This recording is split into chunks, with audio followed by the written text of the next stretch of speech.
Hello, everybody. I hope you can hear me. I got the microphone a little farther this evening. So it's not all in the camera. You know what I'm saying? So hopefully you can still hear me. If not, I can move it up. Anyways, thank you for being here tonight. I am your host, Tonk7. Welcome to TMI Monday.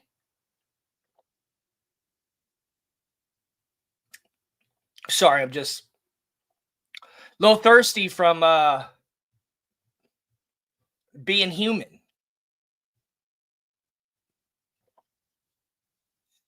But I got a couple of things I'd like to just talk about tonight. I was feeling wistful, I think is what they call it. And just wanted to check in, see, how's everyone feeling about the season so far? We've had nine games now. And, this is when the good teams kind of show. Ooh, and don't they announce, is it tomorrow night or is it tonight? The college football playoffs. Is that tomorrow night that they announce it? I know it's tonight or tomorrow. Oh, week top 10. Yeah, I don't think they've released. Let's see. No, they haven't released the playoff. That'll be tomorrow. So I'm definitely excited for that. I mean, it's probably going to be Ohio State. I'll jump into that in a second. So just wanted to hang out. I'll drop the link here in a minute. Hang out with y'all and talk sports. And we got plenty of watching time now between all the games and all the teams. Ohio State 8-0, Indiana 9-0. Wow. I've never seen Indiana this good before. Texas A&M 8-0. I don't think I've ever seen them undefeated at this point. I've always been a Bucks fan. Dewey, you see that purse behind me? That purse is from the 90s when I bought it for my mom. Alabama 7-1. You know what I'm saying? Georgia 7-1. That was a tough game against the Gators.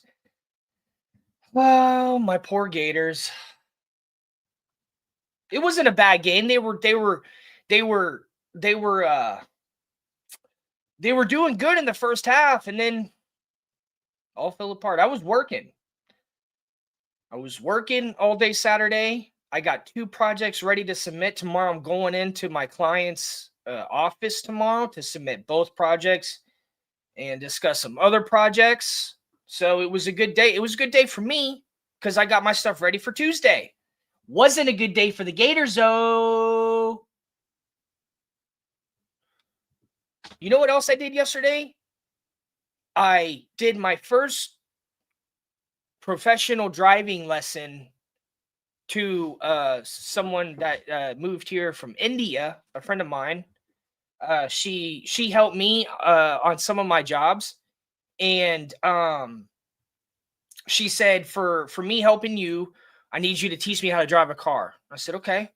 So I picked her up yesterday, and I just had her drive in a straight line, just to get a feel of driving in a straight line and the brakes and staying away from cars and good defensive driving. But for me, it was the same exact feeling that I used to get when I was a math tutor. And I'm like, man, I really miss this. And she told me, she's like, well, how about I buy a little beater car, and we can use that to train me, and then you can start your own driver's ed business. I was like, I'm down. I said, but you have to be my number one marketer. You have to be the salesman, because I can't go around and tell people I'm good at driving. You need to tell them that I'm good at driving. She said, okay. I said, all right, let's do it. Let's do it. And the trick is with training people or educating people or anything that has to do with that, patience is your biggest component to when trying to teach somebody.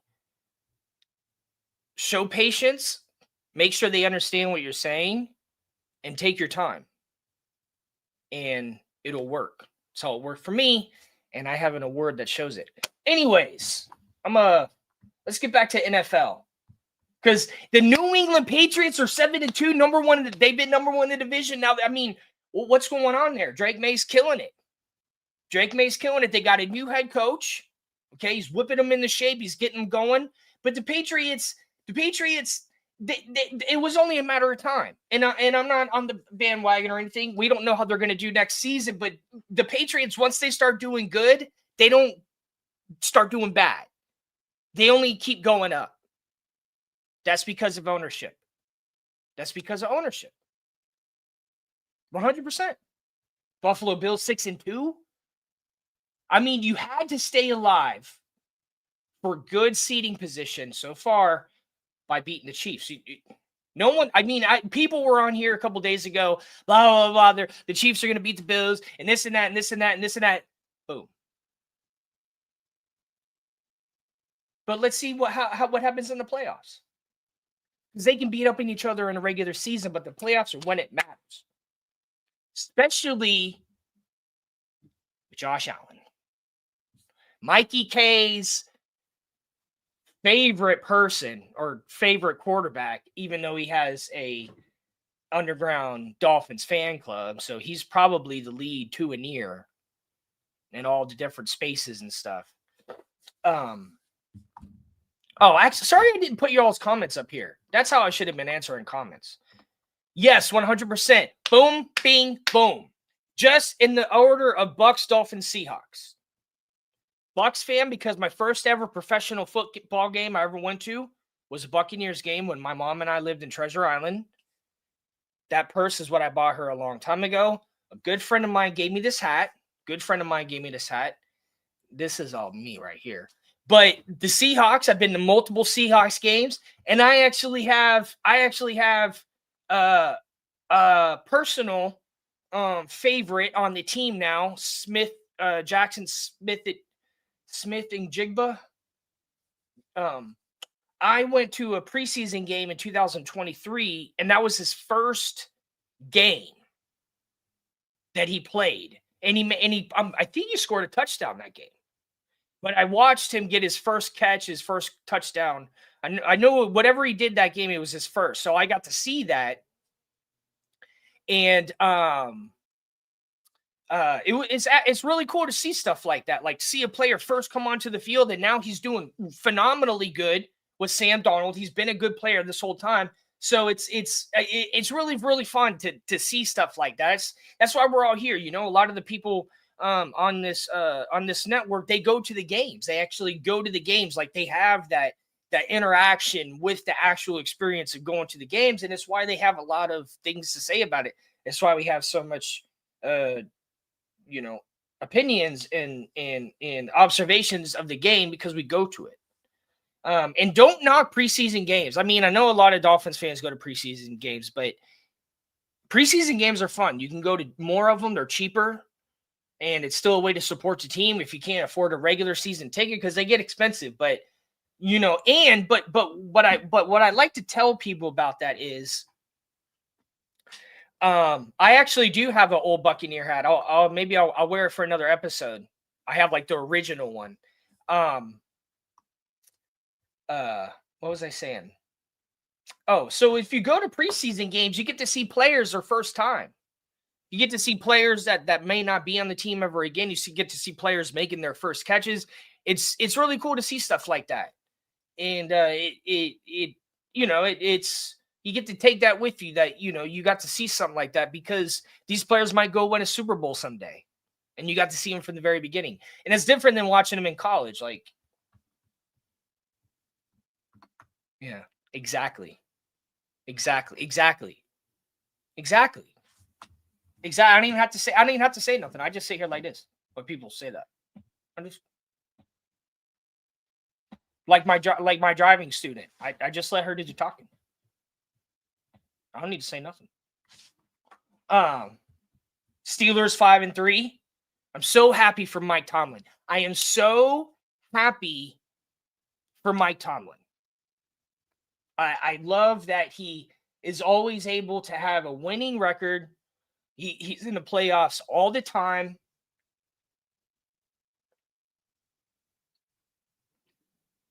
He's been to 2 Super Bowls. Okay. And constantly have to battle against Baltimore Ravens, and then lately the Cincinnati Bengals, and still making the playoffs all the time. I mean, that is one amazing head coach. And he's done a lot of social work too. He helped, I forgot what country it was, but he's partaked in helping other countries, when it comes to whether it's food scarcity or water, or it was something going on in another country, and he was involved in helping the people of that. I forgot what country it was, but he's like, I think he's my favorite head coach in the NFL. He's been my favorite. But I like that, I believe that Aaron Rodgers could light it up again. He was just on a team that absolutely sucks. The Jets. They're 1-7. Like, it's a shit show, that team. But I want to, like, I'm glad that Harbaugh, that Tomlin was able to bring in, go through all these quarterbacks, and because people were saying if they don't do good, will he lose his job and this and that. He ain't gonna lose his job. I don't know how. I don't know how he is. I don't know. There's something I can just talk about what I've seen. The Ravens are in second place. That's how crazy the AFC North is right now. I thought it was going to be a little bit better than this, but the Ravens being in second place at 3-5 is crazy. And the Colts, I'm so happy for the Colts. I love the owner. I love her influence on the team. I love that she's just willing to just listen and take notes. That's the best way to learn, is listen and take notes and observe and walk around and watch and pay attention and pay attention and pay attention and listen and understand. That's a true leader right there. That's a strong woman right there. And like all the hate that people were sending her way, that she didn't do this, wouldn't understand that, shut the hell up. I'm super happy for her to take charge and take it upon herself to learn the game and understand the game. She's probably been doing it her whole life, but it's different when you're the owner and the boss, like when you could be sitting up where Stephen Ross always hangs out during the game. We see how much that's helping. We see how much when they sit up at the very top helps win. We see that, obviously. Than being on the field and helping. You don't have to micromanage to help. You just have to be present. That's how you help. I'm happy for the Denver Broncos. I'm happy that Sean Payton has gone through a tremendous adversity as head coach of that team, with all the stuff they've gone through, especially that one season. And Russell Wilson, that situation with Russell Wilson, and they want to blame Russell Wilson for that. The Broncos gave him the contract. And then before he even played a down, they extended his contract. They gave him 2 contracts before he even played it down. And then people were saying it's Russell Wilson's fault that they shit the bed. That was the Broncos' fault.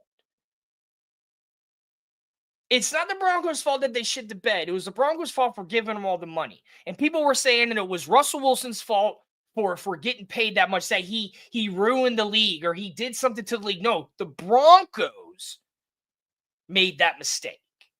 They didn't make the mistake of signing him. They made the mistake of giving him an extension, just like the Dolphins made a mistake of giving Tua an extension.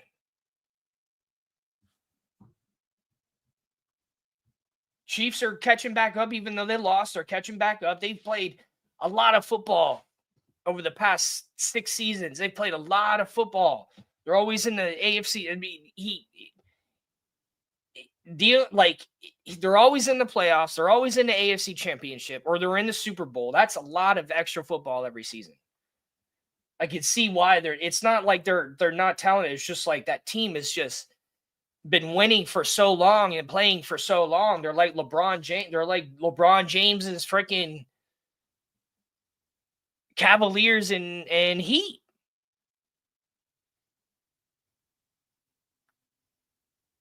Let's see. Dolphins 2-7.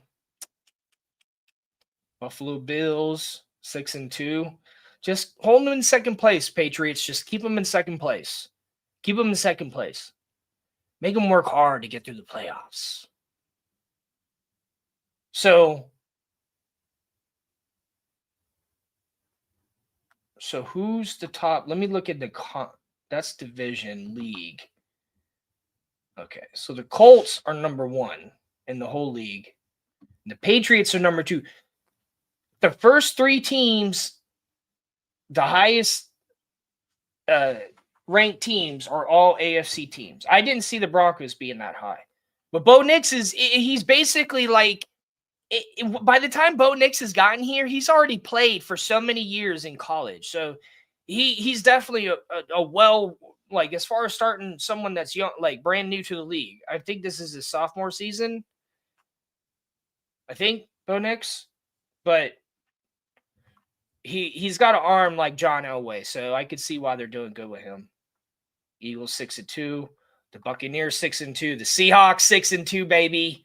Seahawks are looking good. I'm really happy for Sam Darnold. I'm glad that he's able to have similar success that he had last year in Minnesota. I feel bad what's going on with Minnesota right now. I don't like that they've had so many quarterbacks through all these seasons. It's hard to win like that. It's hard to win like that. And then the injuries that they're dealing with now with JJ McCarron.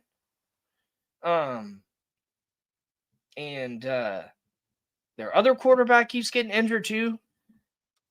That offensive line. And then the Packers just lost again. They lost to the Panthers? The Panthers?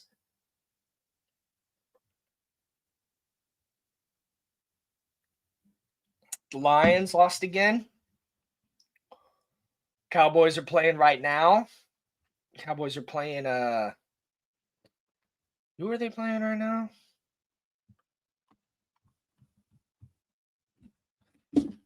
Cowboys are playing the Cardinals. Oh, the Cardinals are up by 10-0. Well, I mean, it's not a surprise that they're beating the Cowboys right now. The poor Cowboys. They get all the hype every offseason. They get all the hype every offseason. All the hype every offseason, and then they shit the bed.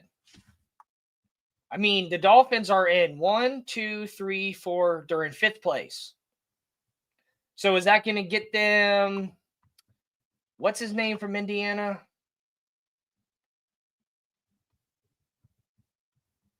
Who's their quarterback? Fernando Mendoza. Is that going to get us Fernando Mendoza? Only if we don't start him right away. Dolphins, don't start him right away. Bench him. Keep him under Quinn Ewers or Zach Wilson. And if they shit the bed, that's when you bring him in. Don't make him your starter. Sit him and make him wait. Make him learn. Don't throw him out there right away, okay? Because that could be the quarterback that changes the team. And we want to be careful. We want to do it the right way, okay? Dolphins, you need to listen to me. You need to listen to me, Dolphins. If you're going to go after what is his name? Fernando Mendoza.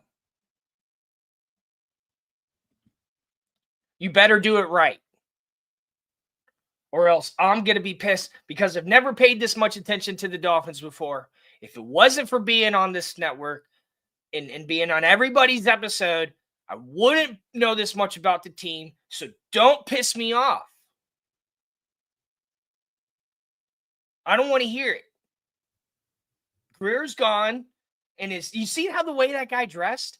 Dolphins, you better not hire another GM that is going to wear a suit and no tie and a goofy-ass looking-ass hat.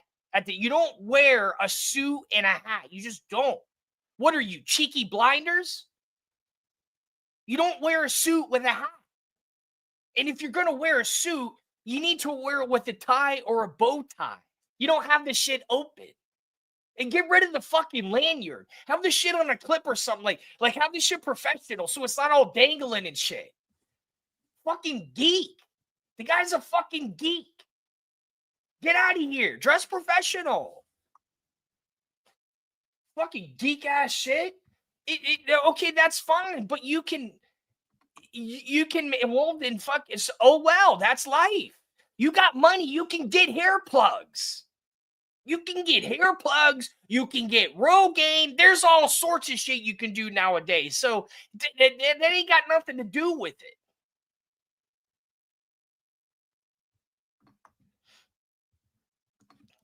You know what? It's bright inside of here, and it hurts my eyes. Okay there, Mikey K? It hurts my eyes. I'm like the head coach, Tony Sperano. Call me Mr. Sperano when I got my sunglasses on. Coming from a guy that wears sunglasses indoors. Coming from a guy that accidentally texts our group chat saying, I'm on my way to the fish fry. Oh, okay, Mikey K, because none of us are in upstate New York. So thanks for telling us that. All right. Let's see. Let me go back to, instead of the standings, let me go to division. But I'm happy for Daniel Jones, Indiana Jones. I'm happy. I'm happy for all the shit that they talked about him and him going there and lighting it up. I'm happy. Stop talking shit. That's all I got to say. Bucks are number 1 in division, baby. The Panthers are number 2 in the division. Like that one meme. Not bad. I mean, maybe they might make a little run this season. Maybe hit the playoffs. Maybe win a playoff game. I've been to that stadium when I was in North Carolina. It's in Charlotte.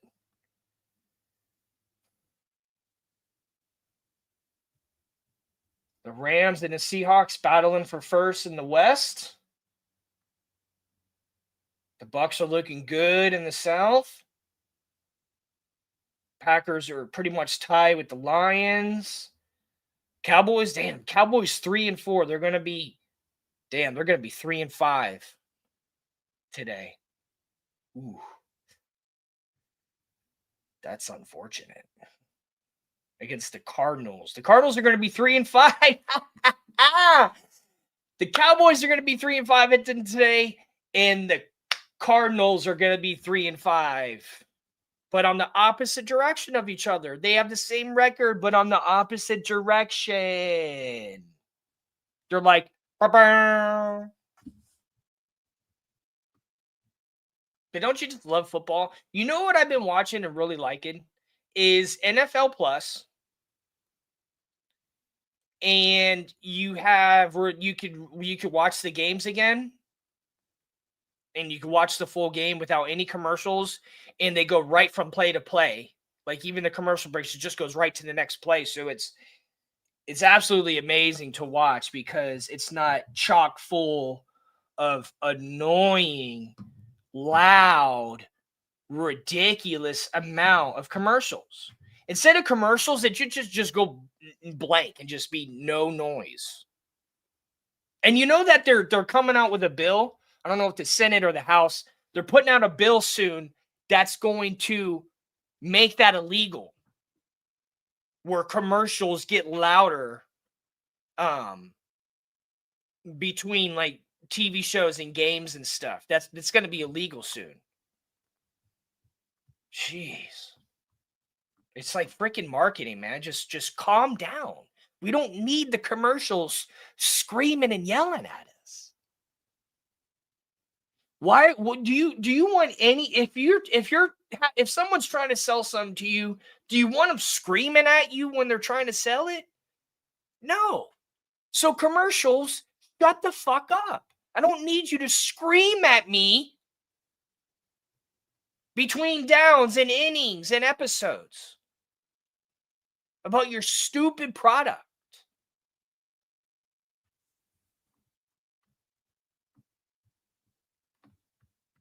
Ravens on the upswing. Lamar Jackson just came back and just totally destroyed it. His first game back, he kept himself out an extra game and just came back and totally destroyed it. I mean, it was against the Dolphins, but but he's up and down though. Like, are they going to win a Super Bowl? Can they win a Super Bowl with him as a quarterback? I don't know. I don't know. I think you have more of a chance with Josh Allen than Lamar Jackson.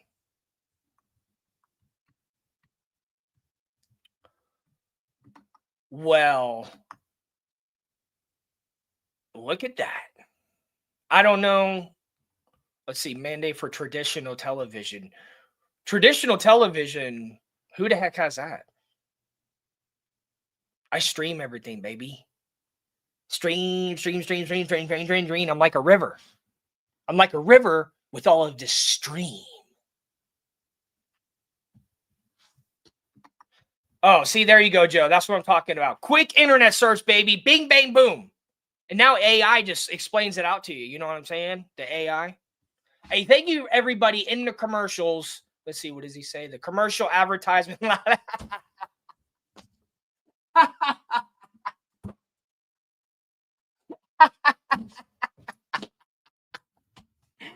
Hooked Joe, thank you so much, man. Thank you. This is why I love this. This is why I'm so glad I learned how to run my own episodes, because I miss talking with y'all. I really do like this. I really do. The commercial advertisement loudness mitigation.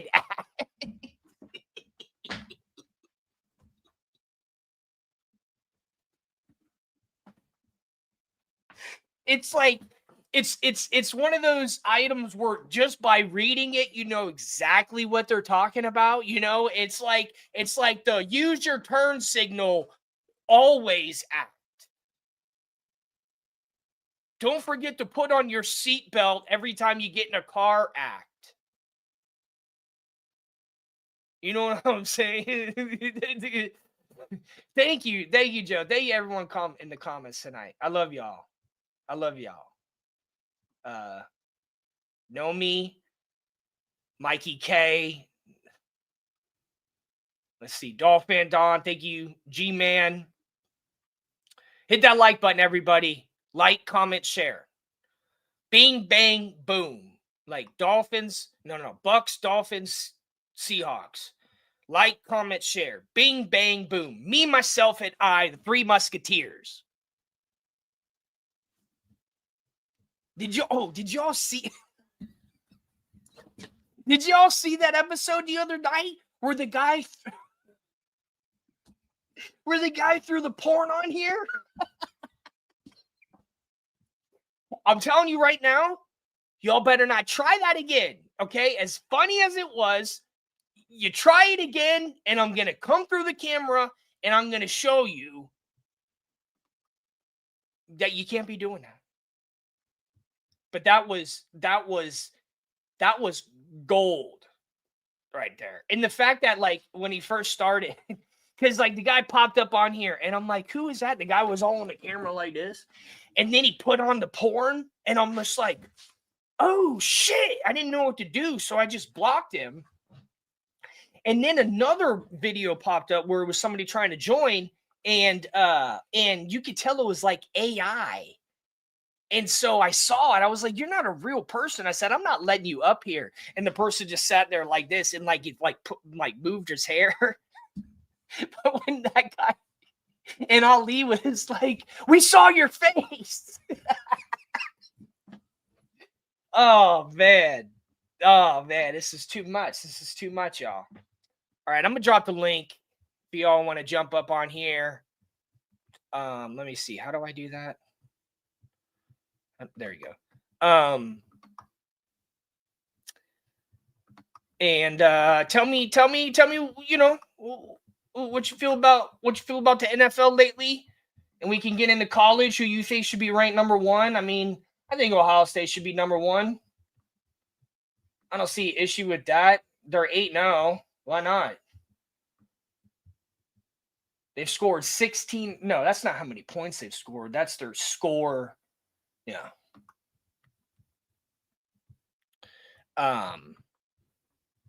But I'm ready for the playoff announcements. It's gonna be good. So far, we got.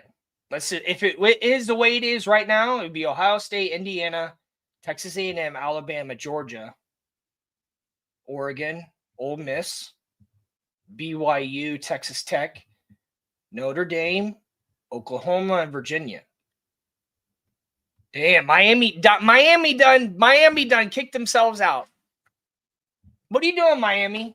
What are you doing? Now I got to see all the memes of Cam Ward. Is it Cam Ward, Cam Smith? Looking like that guy from what's that movie? With the squirrel and the little nut and the woolly mammoth. But they said he looks like that guy, one of the characters from that movie.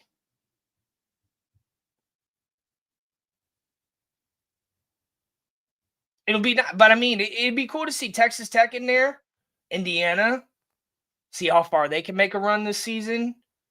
And then, Alabama, of course, it's like first, as a Gators fan, I had to see Alabama beat us all these seasons with Nick Saban there. Then I live out here. And our head coach goes all the way to a national championship with Washington, Kalen DeBoer. And then what happens? He goes to Alabama. So it's like, it wasn't enough that I had to deal with Alabama stealing away our championships when I lived in Florida. Now Alabama is stealing away our championship, bringing to a Pac-12 championship, and we got to the playoffs. Those are each championship games. Okay, get all the way there, and lose. But then Alabama comes and takes our head coach. Come on, Alabama, you guys have help. You had Bear Bryant won 5 national championships or 6. It was either 5 or 6. And Nick Saban won 5 there. No, he won 6 there. He has 7, I think. So Alabama has like between 10 or 12 national championships. They got at least 10. And they're still trying to steal everything.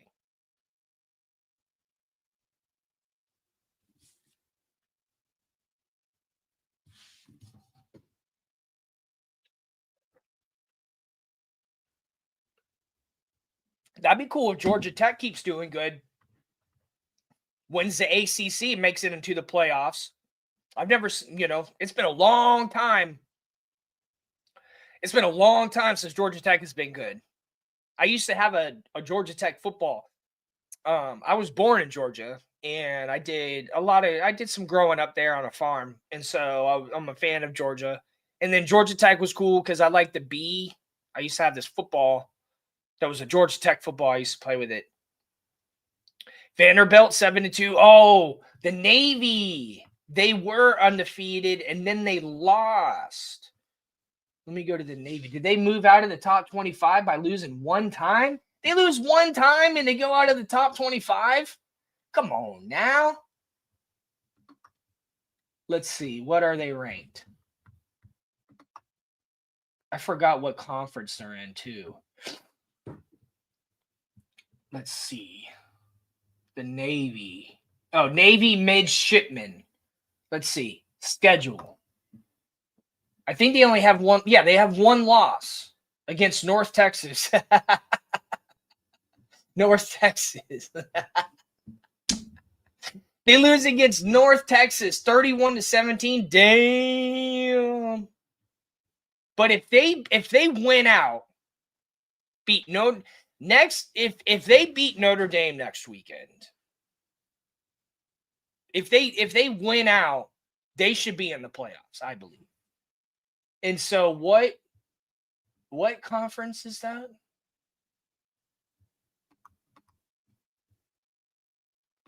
Oh, American Conference.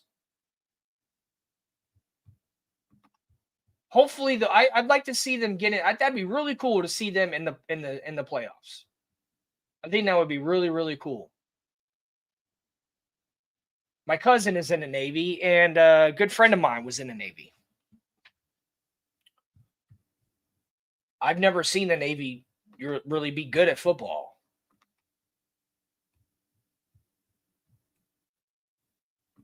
Let's see.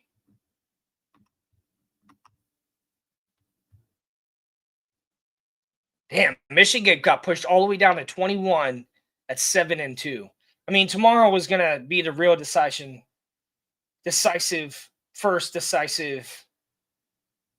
selection and ranking.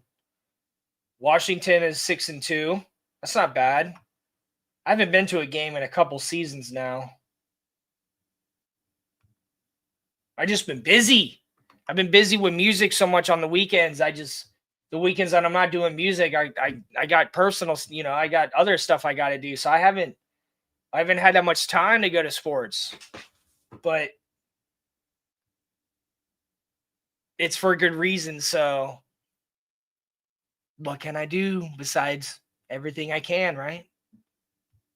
All right.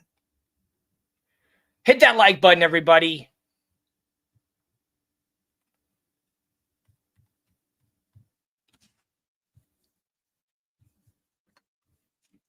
Let's see. How are the Cowboys doing? 10-7. 10-7, baby. Oh man, did y'all see what happened to Jaden Daniels last night? Damn. His arm looked like Tyreek Hill's leg, his knee. Ooh, I mean, that shit was turned all the way, his shit was turned all the way this way.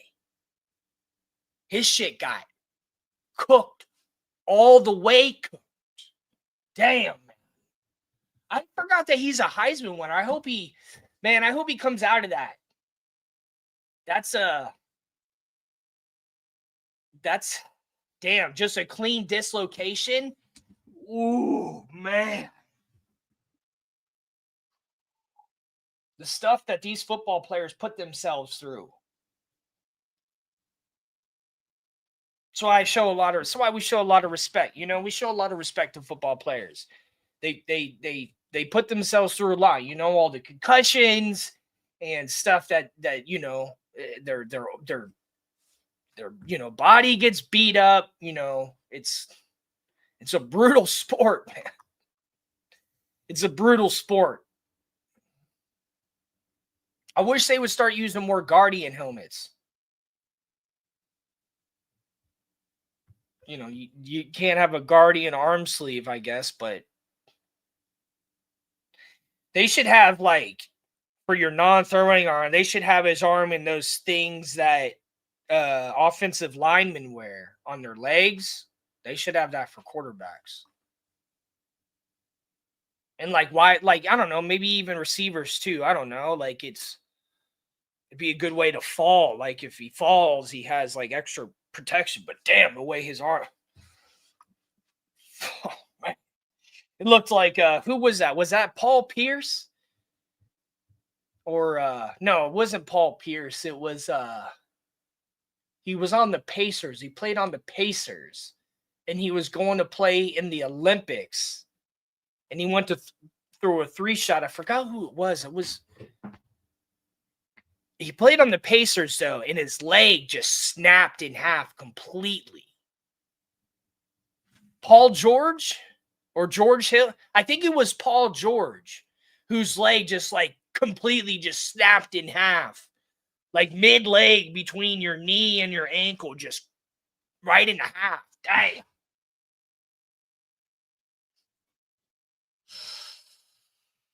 Oh, man. Those types of injuries are crazy, man. Oh.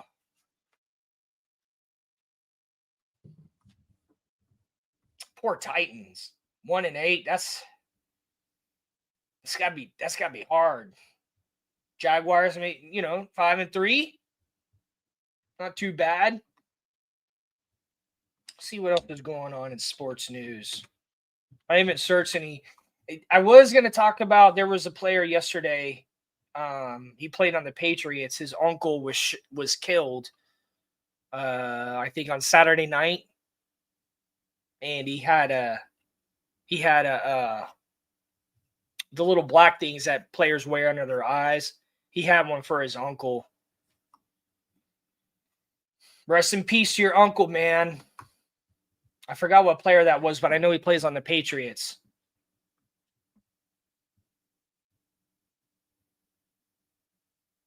But like I was saying about NFL Plus, you can watch the game a lot faster, and it's just easier. It's easier for people who don't like football. It's a lot easier to watch without all the commercials. So, like, if you don't have time to watch the game, but you could watch it later, and if it's around people that don't really like the game, it's a lot more faster moving. And that's the thing about football. Sometimes it's boring to watch, like if they don't score a lot or stuff like that. But without all the commercials and all the waiting around, it's just a lot different to watch. It's not really the same. So it's easier to watch. And especially if you're trying to get someone into football, it's not a bad way, because there's just some, you get a lot more faster. The Dodgers won the World Series again. Damn, Mariners came so close to going to World Series. They'd never been. They came so close. They came so close.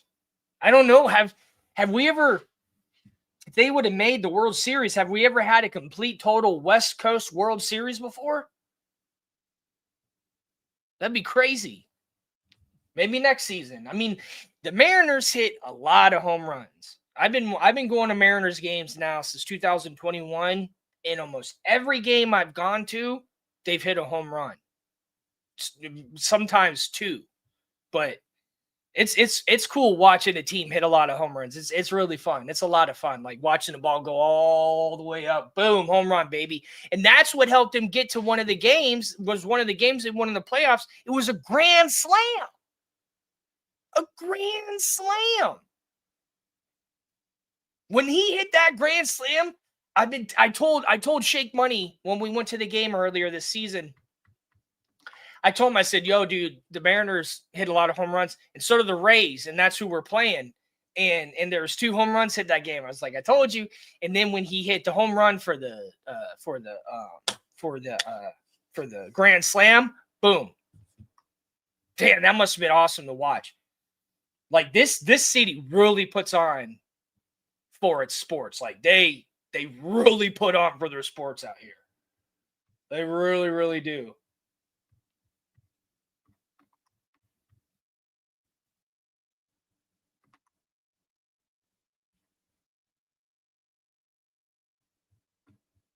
We just traded one of our players, I think. I forgot what player we just traded, but we just traded for one of our players. Who's making that trade? Who are making the trades now? The Dolphins traded a player today, but who's making that trade? Oh, the interim GM. What's his name? Champ Kelly. He's cooking. Champ Kelly's cooking. Just like my banner. What will the Dolphins do? They're already trading a player. They already traded. What's going to happen? How do I do a commercial real quick? Take a quick commercial break. I'll be right back.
It's getting a little nippy in here. I like to put on like warm shorts, then put on like another pair, and it keeps you like super warm. Color, what's up, man? He's muted right now. Hey, what's up, Tonk? What's up? Nothing. I wasn't sure how much longer you were puffing, so I was about to come do a score update or something. What gave me away? Oh, I don't know. I'm Kindred spirit. I'm just kidding. Hey, who was it that the Dolphins traded today? Jalen Phillips. Oh, okay, that was it. And there's some heavy rumors now that Waddle might be next. Oh, for real? Yeah, heavy rumors. Not just your standard Twitter rumors, like heavy rumors.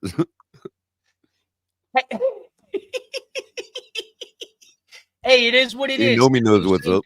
Yeah, thank you, Nomi, homie. Nomi's the smartest person in chat tonight. Smarter than Mikey K? Almost smarter than me. Ooh, now Nomi, now that's a compliment right there, Nomi, just so you know. Hit that like button. I was just noticing that about what Nomi's saying. Champ Kelly doing the dirty work, saying Greer was friends with all the players, and that's likely why he had to part ways. Yeah, you're nailing it right there. Everybody can say what they want. Everybody can be like, oh, he got fired, and oh, he's terrible, and oh, this and that. Everybody can dream about what it was about, but that's likely what it was right there.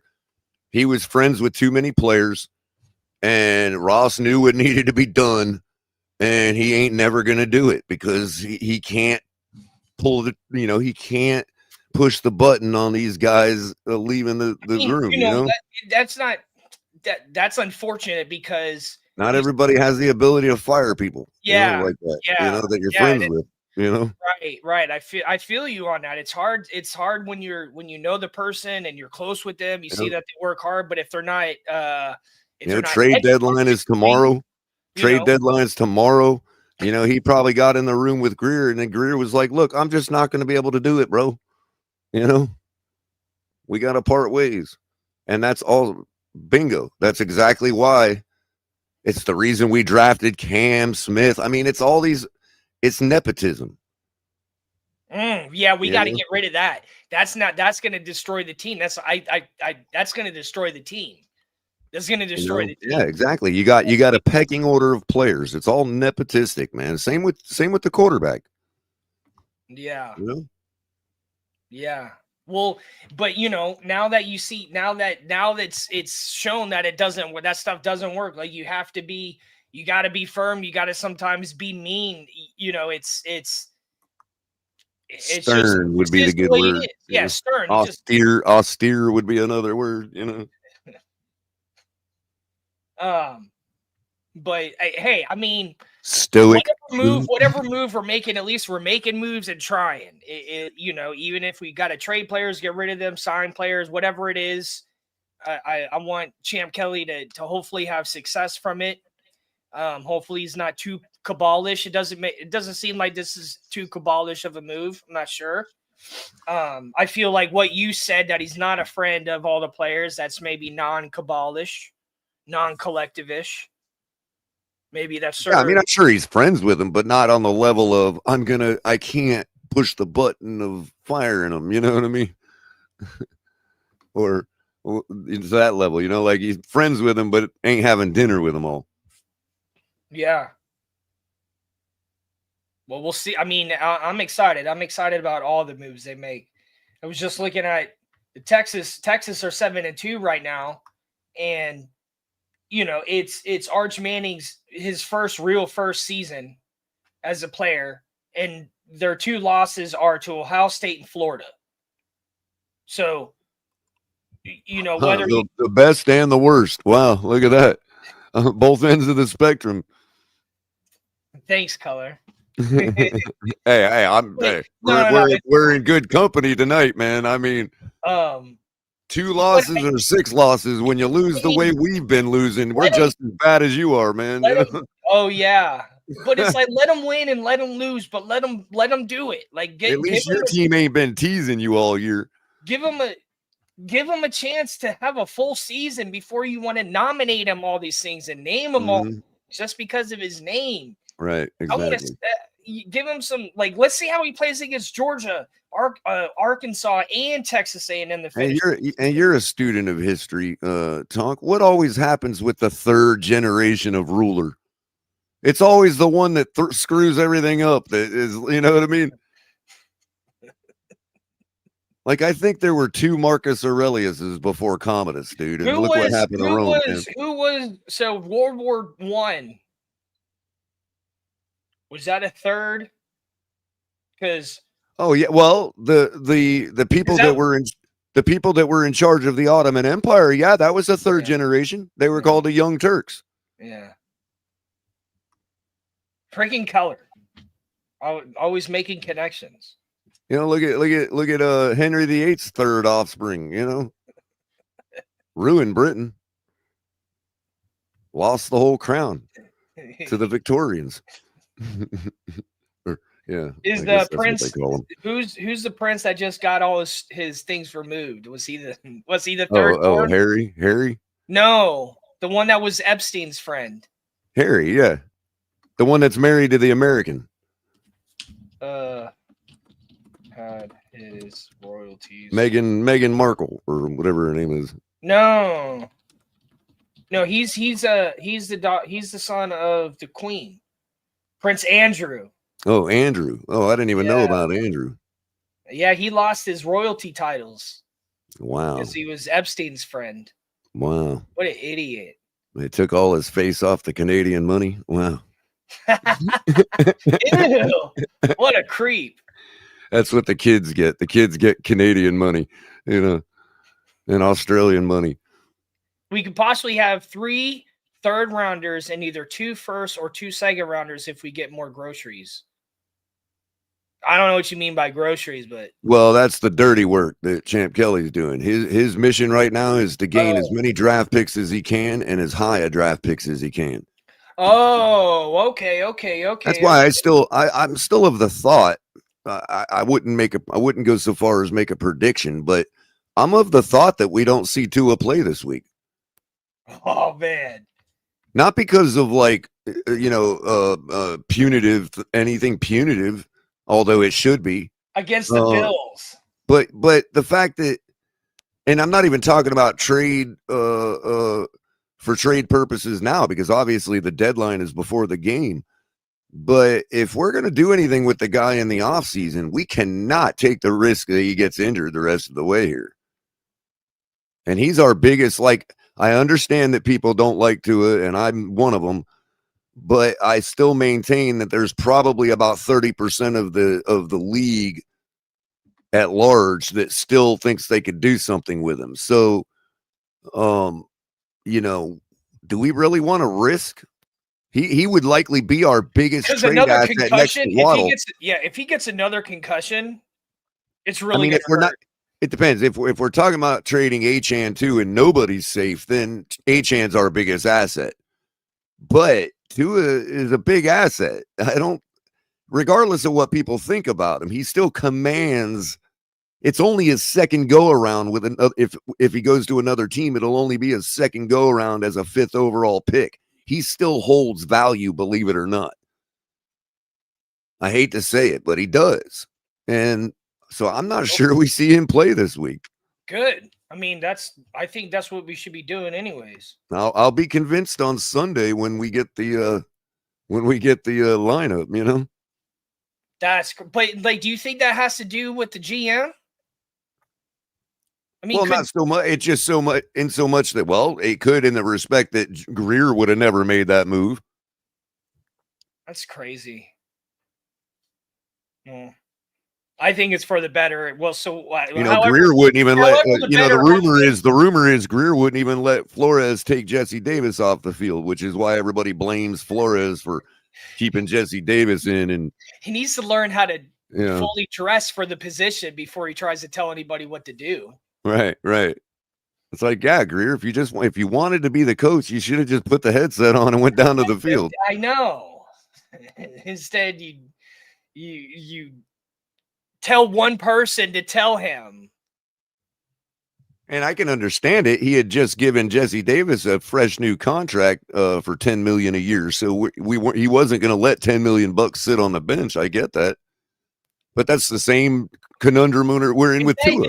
Is this position to bench him? Is that to make him more valuable? Which is the bigger reason, to make him more To valuable, preserve his try to value. bench? To preserve Yeah, his value. not Or I so should say much. conserve it, because, it's Is just because just he trying to happens to be salvage injury what we prone. have instead of be concerned. I mean, try to win. Yes, I don't Right. think their goal is to not win, but they're trying to salvage what they have Well, if left. you're not playing to win, you're going to end up getting hurt anyway.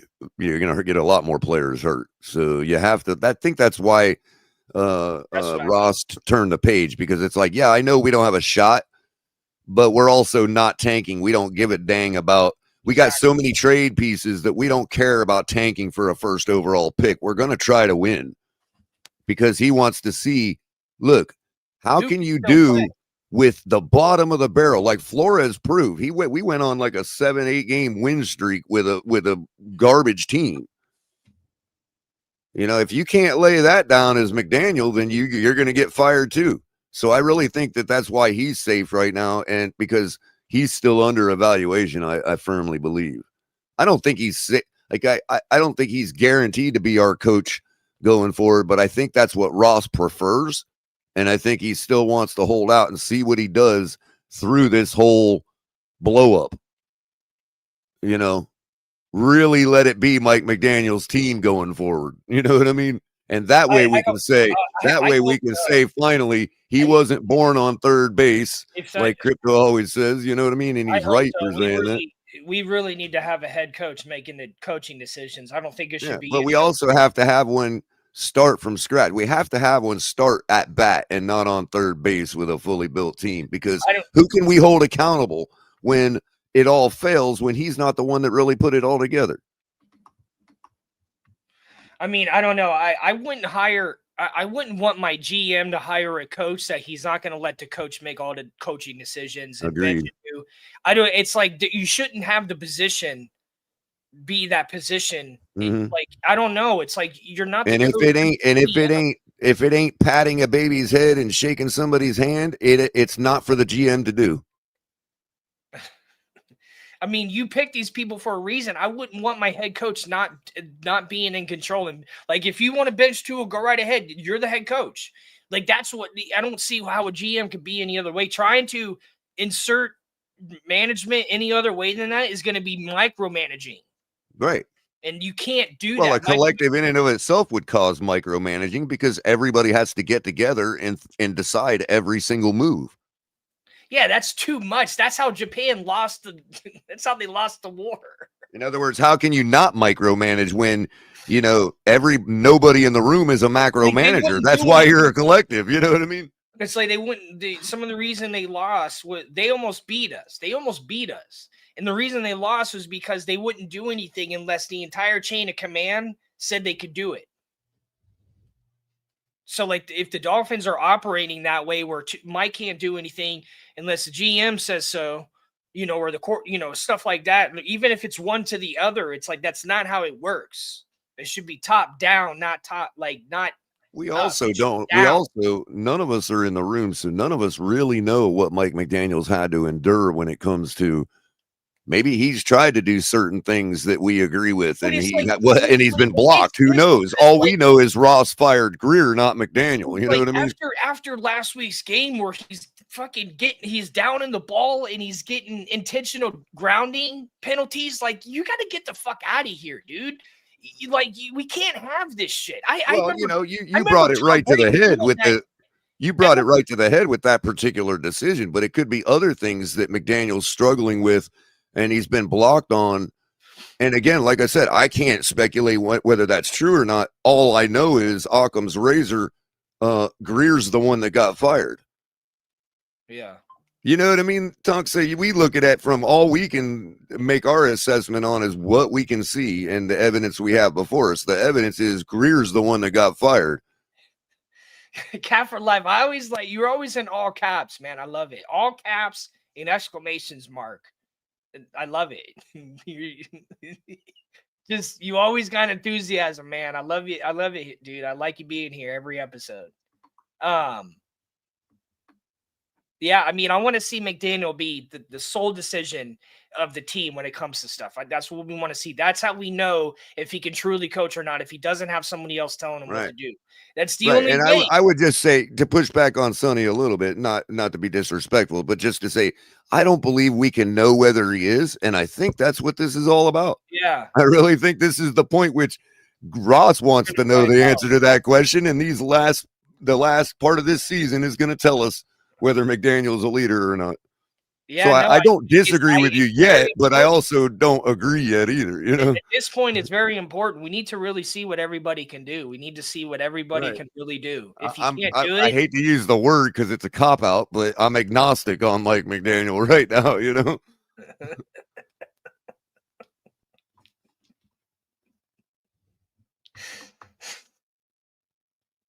Big homie, you've been on him. You've been a fan of my show for a long time now. Hit that like button, Appreciate everybody. the comment though, Sonny. And welcome to TFTG. Seen you around a few times, but appreciate you. Appreciate you. We gotta see what everybody can do. We really need. And what's with the Tampa hat? You rolling with Baker the rest of the way? I was thinking about it too, Tonk. You want to like roll with Baker the rest of the way with me, man?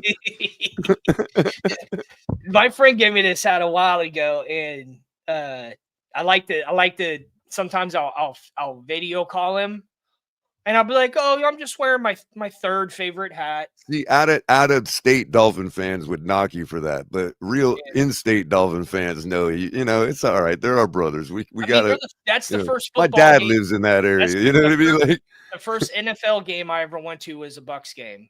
So, and it was against. And they got a cool vibe out there, man. You know. And it was against the Detroit Lions, and Barry Sanders was still on the team. And I remember there were people with signs that said "Burry Barry." It was cool. It was really cool. Were you really young? Yeah, I was in. So it was still, what was it? Still the All-Star era and all that? Mike All-Star and all them guys? I don't know if All-Star was there yet. And I don't remember if it was Tony Dungy as the head coach. I was way too young. Well, it would have been Dungy or Gruden, likely. And it was definitely not Gruden. I don't know if it was Dungy or not. It's probably right around the time my dad first moved there. When he first moved there, he became a gung-ho Bucks fan, man. I think it was because he hated me. He used to pick on me for being a Dolphins fan. That's yeah, my own dad. Yeah, I feel Suffered I am. Trust me. I feel you, man. Trust me. As far as fans go, suffered I am. We'll see. We'll see. H-N would be the blockbuster move. That would be the Herschel Walker type move from back in the day, where you got a superstar, but you're like, F it, you know. A more recent example would be Khalil Mack. And it turns out, John Gruden was spot on for trading him, dude. Oh, that's crazy. I thought you were going to say the opposite. I thought he turned out to be pretty good for. Well, he's all right, but he's not like Aaron Donald. Everybody was equating him to Aaron Donald. That move, they were asking him for weeks. Well, they were picking on John Gruden as if he just traded off Aaron Donald. You know what I mean? Yeah, I remember that. It was way overblown, man. It was for weeks that they were bringing that up, and at the end of it, he was like, "You guys keep asking me." He's like, he was right. He was getting pissed off, and they were doing fine without him until the whole debacle happened with Gruden. Like, what about your pass? What is it? His pass rush? No rush. Well, they got Max Crosby up in there, so who Khalil? Who you know what I mean? I don't think there's a Raiders fan in the country thinking about Khalil Mack right now. That was a while ago. And they already, like I said, they already got Max Crosby up in there, bro. I was like, far better.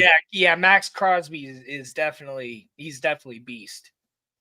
Max Crosby. Yes, it turns out Gruden was right on that. I wouldn't be like, it would kind of suck because H-N is only one of 2 jerseys I've ever purchased.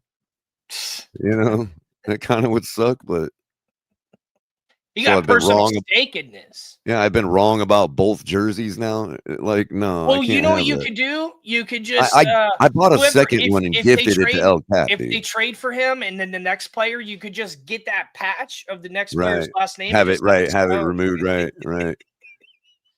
I But mean, I don't know if it's worth I got doing it. all that, but Tonk, I got a second one and gifted it to El Cap for Christmas, dude. So we can't get rid of H-Chan, bro. What's up, Linda? Yeah, with Rando Monday night, Tonk decided to fire up a TMI, and yeah. I had some things to say too, so I figured I'd. What you got? What else you got, Color? Not really much. Just I was kind of bored, actually. Yeah, same here.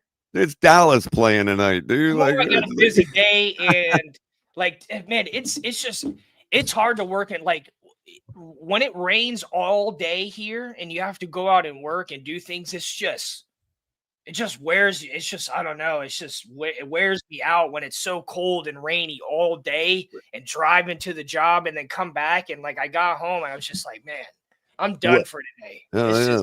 What I will say, Tonk, though, that I have been wanting to get off my mind is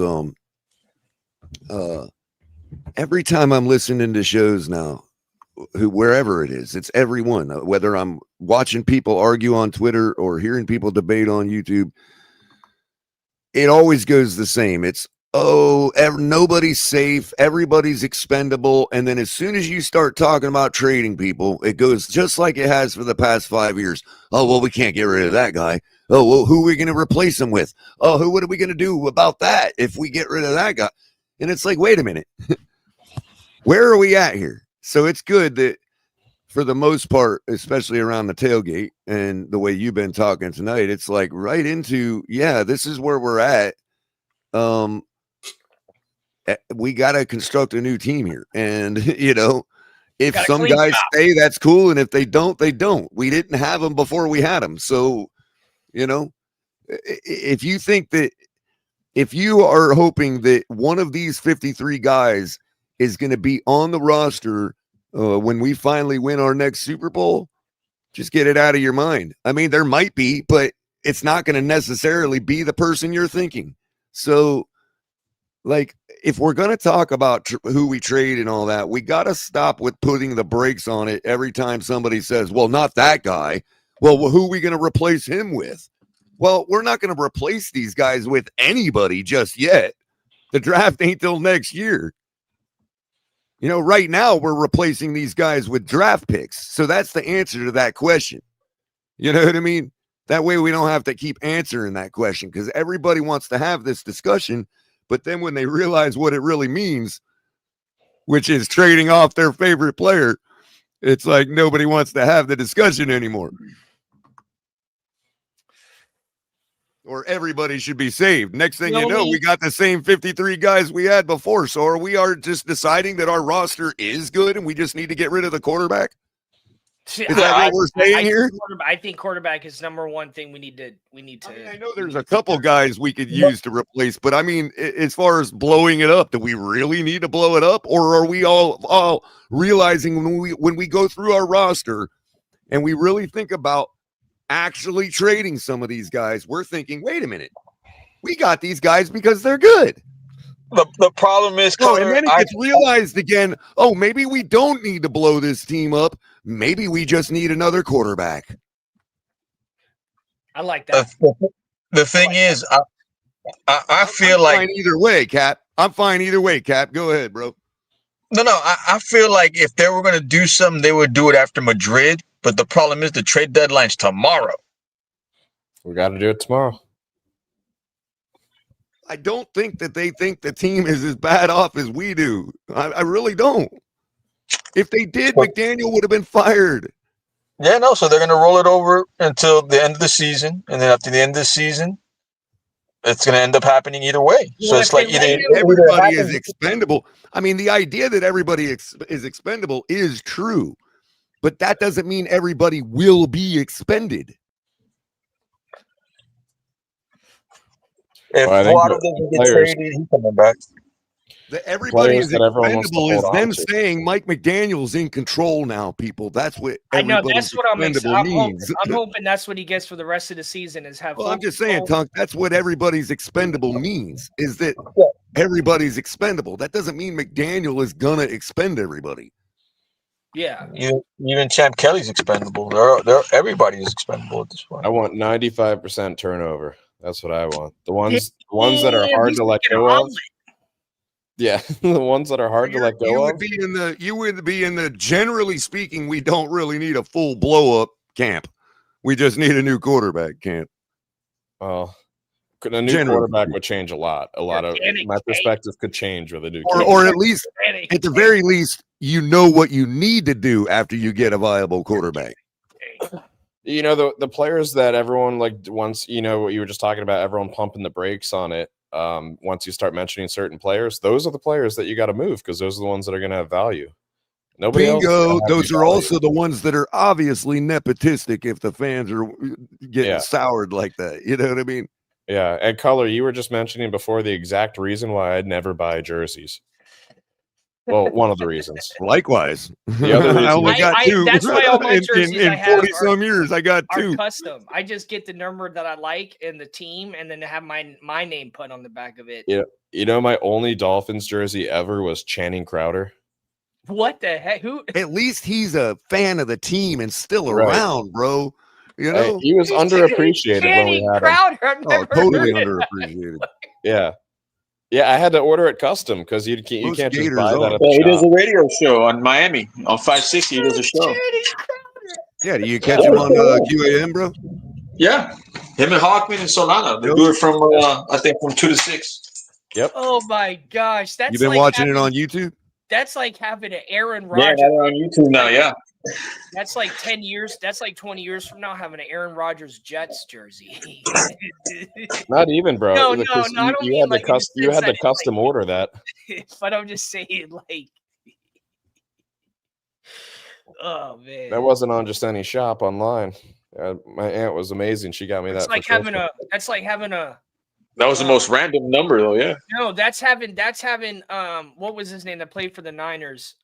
Joe Montana, Kansas City jersey.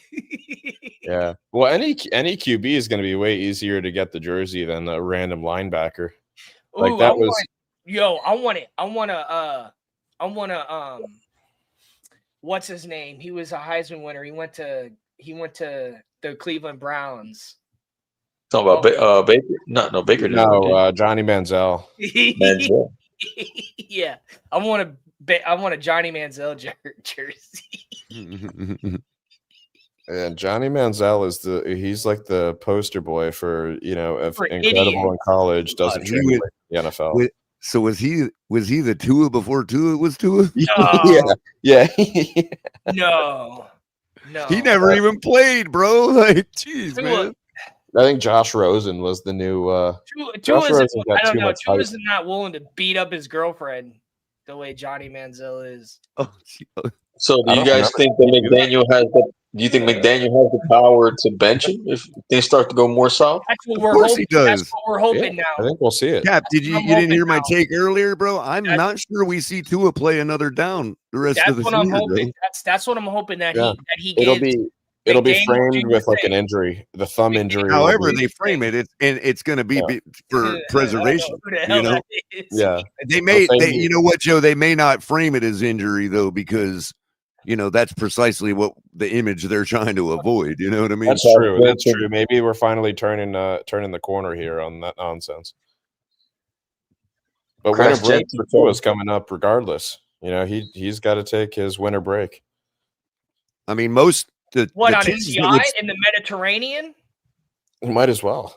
The teams that are still left that would want him, Joe, are dumb enough to take benching him as a signal that he's on the trading block, that he's available. That's all they'll take that as. Because the 30% of the teams that still believe in Tua, they're not going to waver just because Mike McDaniel benches him. You know what I mean? Is it the Browns? And let's see, who would trade for him? Do you think, Color? Well, there's not enough time. Carolina. We got 12 hours left. When does the trade block actually, or trade deadline actually hit? Is it 5 p.m. or something? If Carolina. it wasn't for Flores, I would say Minnesota.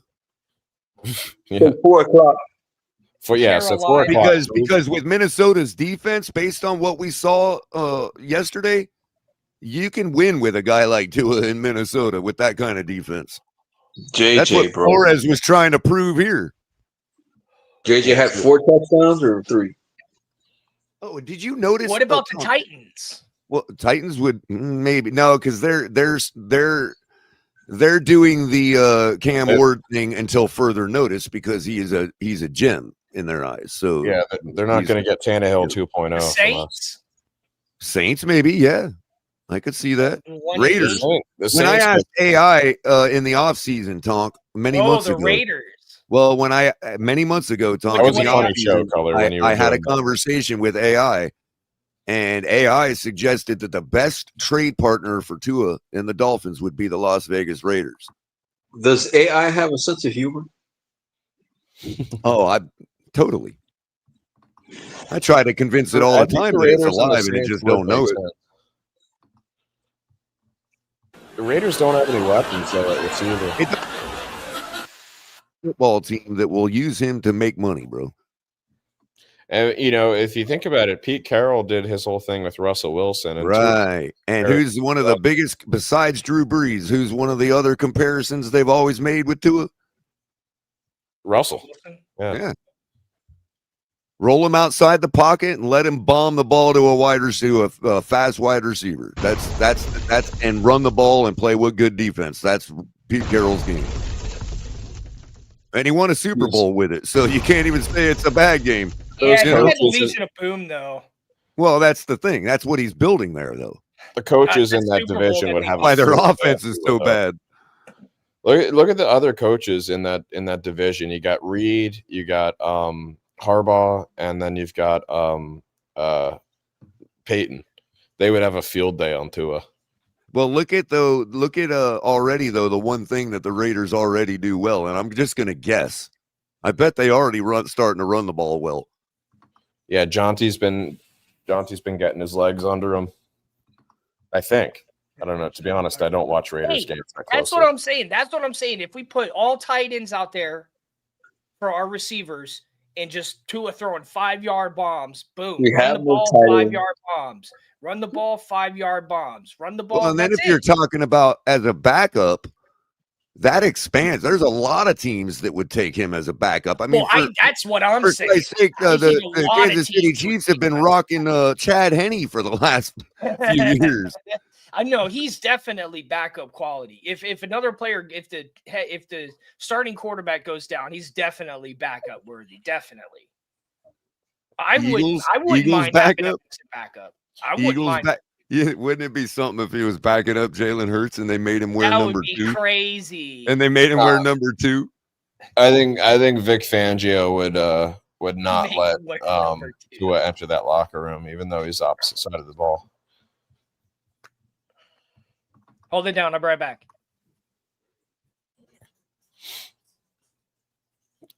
I can't believe I feel like if we had fired Greer maybe a week earlier than we did, we'd be way more active at this trade deadline.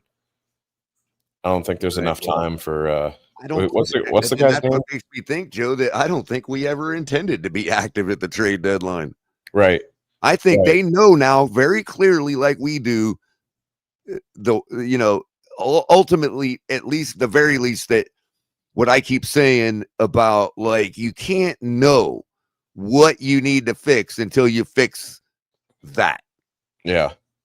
So we could be as bad as people think we are. That could actually be true. I'm not trying to dispute that. We might have to get rid of all 53 players. I'm excited. What I'm saying is, how do you even start to make the list without changing your quarterback?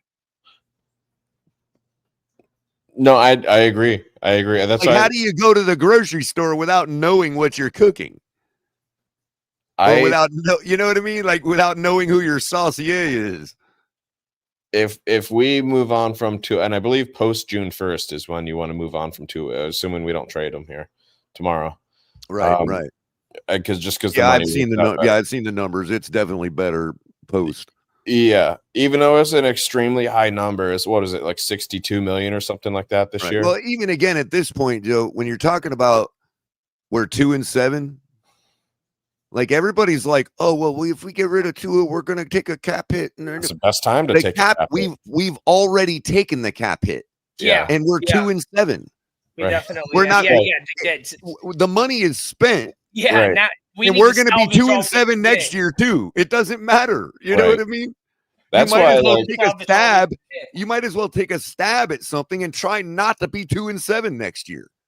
Oh yeah, exactly. And you know what? If we have a QB on a rookie contract anyway, we're not going to have to pay that QB. Exactly. That's exactly what Denver was thinking. They're like Russell Wilson. Exactly. Yeah, it offsets having a rookie QB offsets that hit. Rookie and keep the rookie draft. Keep them benched for a while. We're not going to be able to surround that rookie with talent. The money is spent. Remember, the money's spent, and it only increases the more we put him on the field. Okay. Yeah. So here's the other thing. The money's spent right now. If we keep him, it's spent. If we cut him and take a dead cap hit, that money goes as cash right into Stephen Ross's pocket. Mm-hmm. Because the money is spent, people. I keep trying to tell you that. The reason losses cap hit and the reason it's a dead cap hit is because it's contracted money to be paid to somebody according to the NFL. The contract's been avoided. The money is not lawfully due to the player, but it's already spent. That's why you're taking the cap hit. So where does that money go? It goes right into the pocket of the owner. Yeah. And I really don't think it's that big. Get over it, everybody. It's spent. The money is and that's spent. fine. And that's fine. But no, I'm not coming at you, Tom. I'm just saying, I know you're not. I'm making that clear for the public because we keep hearing this talk, and it's like, the money's spent. I agree with you. I agree with you 100%. But we have a lot of opportunity right now with the changes that are coming. We have a lot of opportunity. We have a lot of opportunity to see who's in it for the team. Because we know where the selfishness has been. Now we can see who's in it for the team. So hopefully it'll give them motivation to play for each other, and regardless if they win or not, you'll be able to tell. Like if they can't just outscore the other team, but as long as they're scoring, my mentality is if it seems like they won't be here in 2028, then go ahead and shop them. Right, which means what? The easier way to do that, Joe, is what I've been suggesting. Just do it by age limit. Yes. Yeah. Exactly. If you're under 23.7 years old, you stay. Yeah. The last two draft classes basically is about it. Pretty much. That's pretty much what it boils down to. And any younger guys that we picked up from other teams. And you know what? If it comes to that, Patrick Paul's looking better. And if Savanea can take a step up, we might just have a nice young left side of the line for the next righty QB that we get. Well, look at the way our defense secondary played this week, bro. We're getting better there too. These young guys are getting better. Trader could pan out, although I've had my complaints about him with tackling. Oh, he's skinny though, man. And what were we just talking about with Jaden Daniels, bro? I'd see, but the name Euro is bringing up too. That's the one I would fight for keeping, Cater Cove. So we had two very important turnovers though from the ball being stripped. That needs to be worked on. That definitely needs to be worked on because that shifted the game a lot. It just to be honest, we can't blame it on that, but it's just like those type of mistakes. They got to nip that in the butt. Quick. Well, to be honest with you, I think the Washington brothers are a couple of these guys that have been way overhyped. I'm not saying they're bad receivers. I'm saying that overhyped. People have thought of them as these superstars, and they're just not. Yep. They're like they're like, you know who they remind me of? They remind me of Jakeem Grant. Yeah. Really great athlete, really great wide receiver. Just when it comes down to it, will not hold on to the football. But you can, but I mean, but that stuff can be fixed though. Like that's just a, that's just a, you just got to work on it. You just got to work on it. And Yeah, there's a Malik Washington in every draft class. There's 10 of them in every draft class. There's tiny little quick guys that come from just about any school. There's so many of them. Sometimes people losing their jobs. Sometimes it's best for both parties. You ask me, there's a Waddle. There's multiple Waddles in every draft class. I think the air raid in college has done that, Joe. Like all these teams using the air raid, man, and they just got these like 50 wide receivers that all look like they're spit out of a mold. You know what I mean? Yep.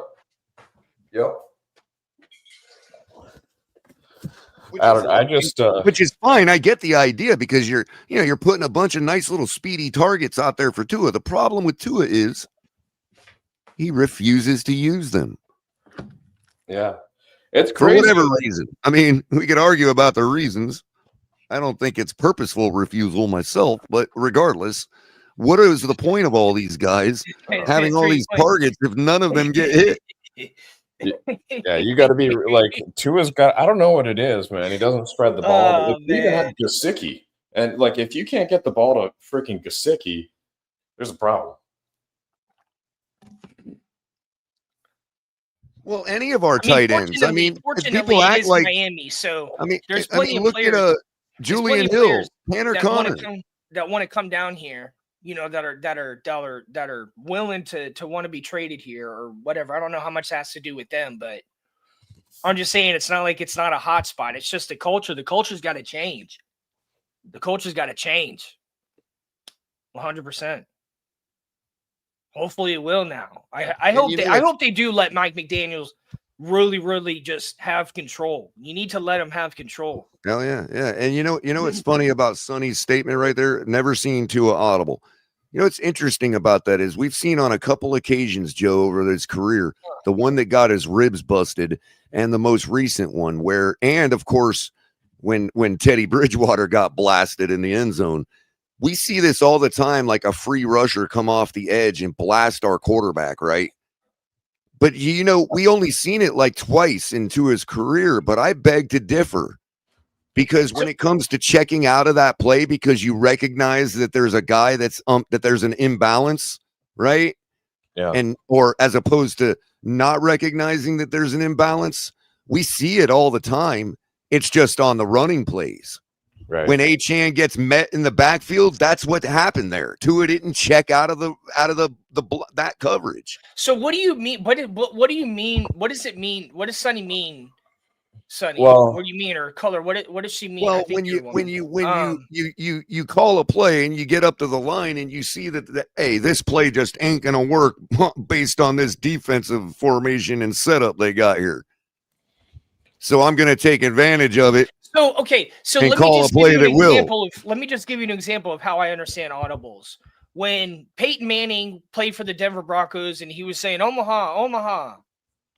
Yeah, well, it could be anything. He could be calling it audible, and there's also changing blocking schemes. Right. But that's what I mean. So that's what I'm talking about. Is that what she's talking about here? Well, it could be either. She's probably saying change the play. Like audible is typically referred to like changing the play, but calling out protections is something I've never seen Tua do either. And generally that falls under the general category of calling an audible. You know what I mean? Is that something a quarterback should be doing? Well, Tonk, it depends on semantically. It depends on how generalized you want to use the term audible. Right. Changing anything at the line of scrimmage before the play is technically an audible. You know what I mean? Okay, that's what I'm saying. Okay. Yeah. Okay. Now, to change the play. But so that's what Tom Brady used to do, right? Yeah. The Earhart Perkins system requires it. Yeah. So the receivers in an Earhart Perkins system, the receivers don't even know what they're going to do till they get the line of scrimmage. For the most part, Brady gives a word. Tua do that? We do have a motion-based offense, which is harder to change the play in when first you're getting the play in kind of late. Second, you have motion in the pre-snap. It is hard to change the play, but not once have I seen him call like a hot route or have him call out the protection, change the protection. It's really just No, fucking no, get the play and go. right, and the audible in this case is post snap when he dirts the ball because this didn't work out. On to the Right. next one. Right. Yeah, it's very like Which is what elementary. Tonk has been noticing in calling out the last couple games. Like, what is this with giving up on the play so soon? It's just like, I mean, it sucks that he calls audibles. He just uses an entire play to do it. But to see him do that and also complain that he can't see over the offensive line, like, it's like these things are not good to be having consecutively in the same game.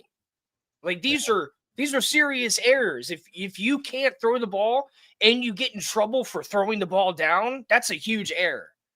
And if you can't see over the offensive line, in the West Coast, Tonk, because in the West Coast, that's an error every time. Right.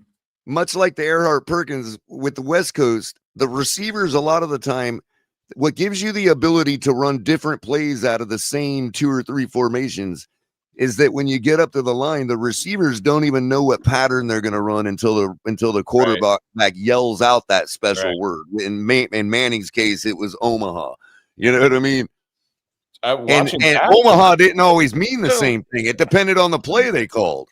Omaha in this formation means something completely different than Omaha in this other formation. So you think he's not doing that because he sucks, or because he's not told, like, because Mike McDaniel? He doesn't have it between the ears, dude. Yeah, for sure. He don't have it between the ears. I know, but this almost seems like elementary what we're talking about. It does. Yeah. For a guy that's been playing quarterback his whole life, yeah. I mean, if I was going to try to be a good quarterback, I would want to be able to read the defense and change the play on the fly. That's why scouting's important. I mean, that's just like, I don't know. It's just like it's getting less and less of that in college football, but you got to find the QBs that are doing that at the college level, and it's hard to see that. Tonk, that's a crazy shirt, by the way. That's a fucking crazy shirt.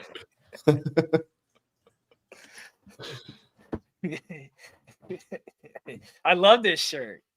Hey, Tonk, you know how when you're playing Madden and you call a play and the play you called, when you looked at the play on the screen, it said your slot receiver was going to do this route, right?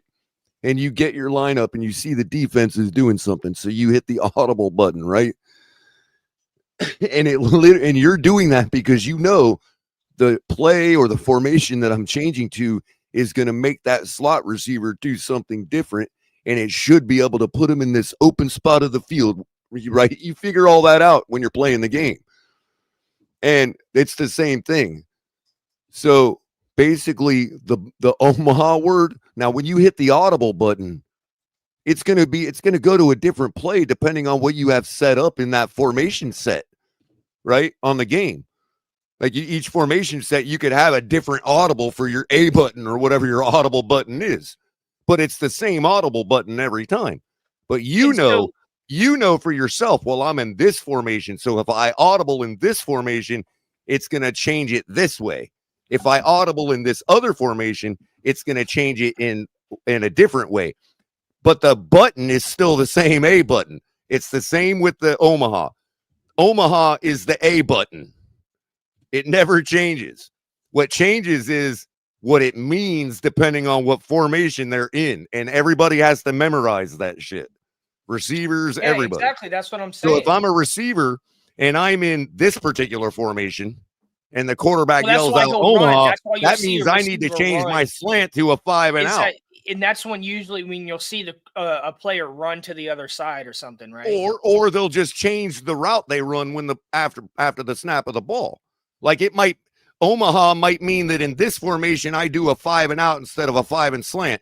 Whereas in this other formation, Omaha means that I go on a 9 route, depending on my position as a receiver. Right. It's like alternate paths. And this is how Brady was able to just march down the field because he could put Wes Welker anywhere he wants on the field by calling out one word. Well, see, that's what I'm saying. Like, well, why? I don't know why that's not like it's too. That's why it always seemed like Brady had a guy open. It's always like, how the hell is Wes Welker open every single play? That's why. Yeah, we need a cerebral QB. We really do. I mean, you kind of have to have one to I mean, get to where win you are. Super Bowl, I mean, when you're whooping the computer's ass in the Madden, only you don't think quarterbacks the that I can computer's- think that do that Real have quick, won Doc. Super Bowls. Have won Real Super quick, Bowls. Doc. When you're whooping the computer's ass in Madden, don't you think the computer's sitting there going, "How does he keep getting that guy open?" I've never played Matt. Well, I'm just for the people that have, they'll know what I mean. Okay, You know no, what I mean? all Like, right, I got you. you know, If if the computer was sentient, the computer would be getting frustrated. Like, how is he keep getting this guy open? I mean, the quarterbacks that I can think that do that have all won Super Bowls. So Yeah, you got to be able to manipulate the defense. But how is that not? I don't know. It's like Tonk. You remember Manning in the last couple spots of his career in Denver, right? Remember how even though just had neck surgery, weakened arm strength, and how he used to just march that team down the field, and it looked like he threw was the most touchdowns. He had like the record number for touchdowns in a season. Did it not look like he was somebody with a Madden controller in his hand playing a video game? Unbelievable because he was number one. Because it literally was like that, dude. He had such a mastery of that offense that he could just do that. It was amazing. Yeah, it was amazing. You got it. Drew Brees, same thing with Drew Brees, Tom Brady. All these guys have mastered these offenses. It was absolutely amazing. I remember that season. I mean, even though they lost to the Seahawks, because the season they won the Super Bowl, he was killing it, but not the same as the season they lost the Super Bowl. Why do you think that the Steelers took the best team in the league to the woodshed yesterday? Their defense, Aaron Rodgers, Carolina's offense that Super Bowl. Peyton Manning didn't have to. It does feel good watching Rodgers kind of show his old form. Like we all knew the Jets Rodgers wasn't Rodgers. Yeah, exactly. And like I'm not a fan of Rodgers. I think he's a chump.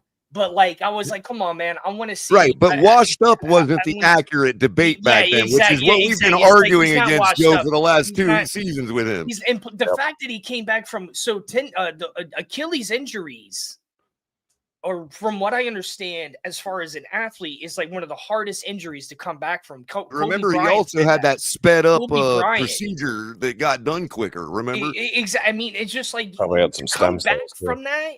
You know, it's just crazy altogether. So, like, it's like if he's then he had to deal with being canceled from the left. You know, I mean, it's tough. The immunized thing. Yeah, but it's tough for a San Francisco boy to get canceled from the left. No, hold on a second. But hold on a second. He acts like a chump. Here's an example. He was getting interviewed by a woman, and she's like, "Oh, you're so tall." And for the NFL, you want to be fucking tall. And he goes, "Oh, I don't like being called that. I don't appreciate that." She's Rodgers? Like, "Yes." Yeah, I mean, he's definitely his interviews are different than his gameplay. Just hold on a second. Well, it just hits a little harder for a San Francisco boy. But it's just one of the best things you can be in professional sports is, in my opinion, is tall. You want a Super Bowl. You want an MVP and you're mad because someone said you're tall? Right. I think he was just being a dick. But it's just like, I don't want to, like, it's like, I would have almost, if I was her, I would have been struggling to not walk away from the interview as soon as he said that. I've never cared about it. Because he didn't even sit down. He didn't even sit down and he's already pissed off.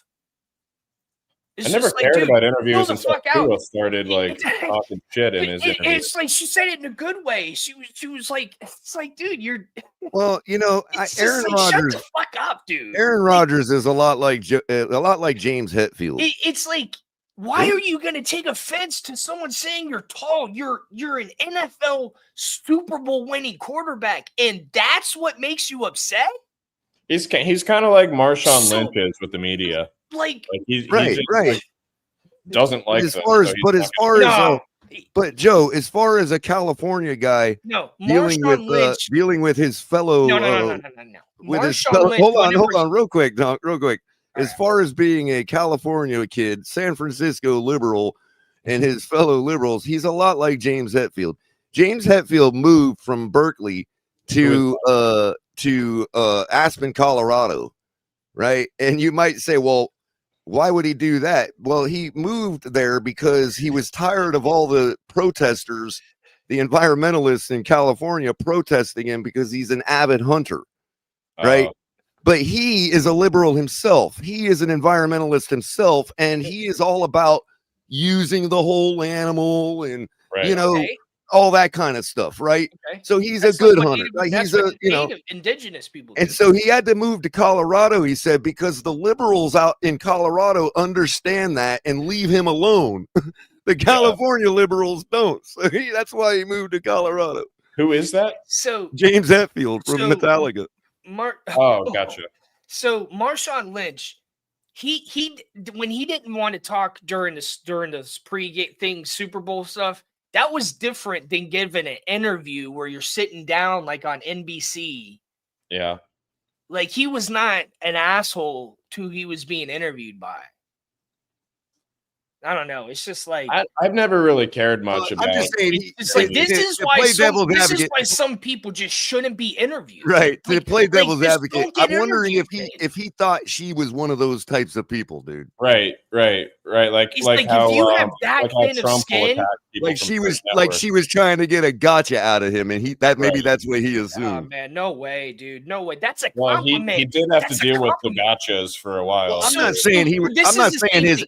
I'm not This is saying the his same thing. assessment was accurate, Tonk. I'm trying to just give a reason why he reacted the way he did. I've been asked many, many times in my life if I was in the military because of the way I stand. I have a short haircut. I wear a lot of camo, and I'm Same with super me. polite. Everyone thinks I'm a cop. So, dude, same thing. They think I'm a cop. One time, Well, I was on the hanging out- internet, they probably was- call you a tanky. I was hanging out at this show, and I knew a lot of people there, and so I just hanging out, meeting a lot of people. And this chick looks at me and she goes, "Are you a narc?" And I'm like, "What?" Oh yeah. Everybody that wears brown khaki pants is a I narc, dude. like- Don't Yeah. you know? I'm like, Oh, look at your I sunglasses, Tonk. understand- It's your I said, I sunglasses, understand. bro. No, we were indoors. I didn't. You're I didn't indoors have right now. Yeah, but That's why you home took them off alone. before you said that. Just like a narc would. Exactly. We're indoors. What, But it's camera in my because- glasses? What are you It's talking about? Because people think I'm a cop. People think I'm a cop. And so Right. that was just, and I was like, look, I understand why you're asking No, I me give that. you more credit. You're too I intelligent to didn't be a take- cop. You're more I like didn't- FBI, bro. No, I would definitely be a detective if I were a cop. People would think you're like an undercover. Yeah, like Dude, look, honestly, I'm a generous person, and I don't lie, and I don't do stupid shit. And I've had so many opportunities to claim that I was in the military just because someone asked me, "Oh, can I should I add military discount?" I'm like, "No, I'm not in the military." you should do it just to Thank get you. them a No, rise. No, dude. That's No, I'm not stolen talking about valor. not that, not stolen valor, not the free Denny's meal. But you should tell people that are like, "Are you a narc?" You should be like, "Yeah," and give them like open your eyes real big. You know, you got me. I remember one time I went into an after party at this hotel, and when I walked into the hotel room, when I was talking to some of the people afterwards, they said, when you walked into the hotel room, you looked just like a cop. I'm like, all I did was walk inside the door, and I looked like a cop. Like, what the Yeah. I've shown up to a bar stoned out of No, my it's mind. and because people my thought I hats, was a my undercover. hats are trucker hats. I don't. It's like Right, I you get go it. into it. Like you go I into get a it. club It's just, talk and they're it's like, so funny, man. It's right, just you go so- into a club and they accuse you of being a cop, and you're like, "Yo, if I was a cop, I'd be asking somebody to buy drugs off of. What are you talking about?" Yeah, I wouldn't be in here right now if I was a cop. I would have. It's- I would have I mean, already but asked the it's like, doorman it's to buy not- some weed if I was a cop. But see, what I'm saying is, in regards to people asking me that, it's not disrespectful when people ask me that. It's often a compliment, I feel. And so I don't get upset. I laugh and I thank them for it. Because if I was probably thin skinned, it might offend me. But I don't know. Well, maybe if you being- were being- if you maybe were a being narc, told- if you were a called narc, bald it should offend It's you. like being called skinny, but I don't know. You don't. Right, but it's Tonk, like- if you were a narc, it should be insulting because that means you ain't being a very good narc. Right, You know what I you're mean? probably But it's like if you're Michael Phelps, no one's gonna knock you for being thin. It's like you're oh man, you're looking thin. Right. Why do you shave your legs? I swim. Why do you 100 shave your miles. legs, swimmer? I swim 100 miles an hour in the fucking water. Of course I'm thin. Like, it's just like, well, no fucking duh. Like, he's tall. He also won a Super Bowl. But it's like I would say thanks. It helped me win a Super Bowl. Or like someone says to me often, I look really young for my age. I look super young. I say thanks. I say thanks. They'll be saying that when I'm 92. They're going to say that when I'm 90 years old. They're going to think I'm fucking 75. so wait, Talk, how old are you? Don't worry about how old I am. That's Nunya.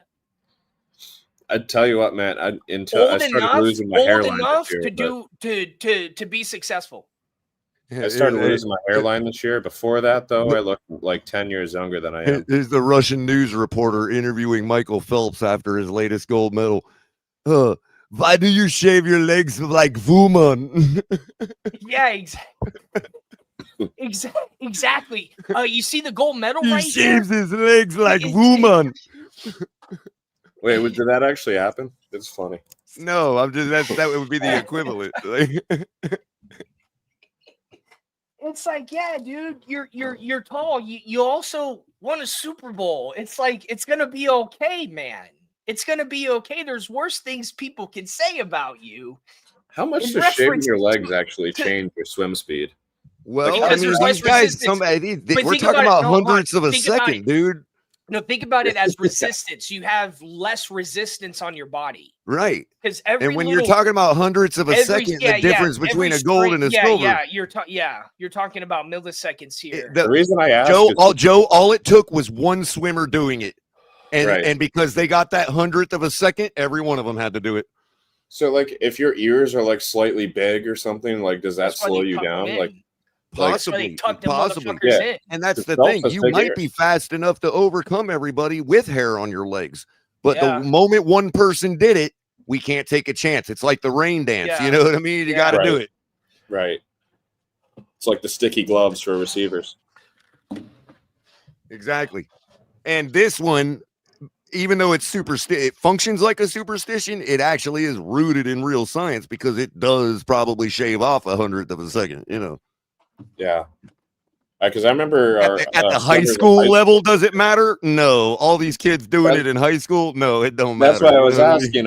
In my high school, all the swimmers were like shaving their legs. I was like, that's a huge compromise in high school when you've got so much. In high school, it was a way to say, I'm serious about this. That's all it is in high school. Like, I'm a serious swimmer, you know.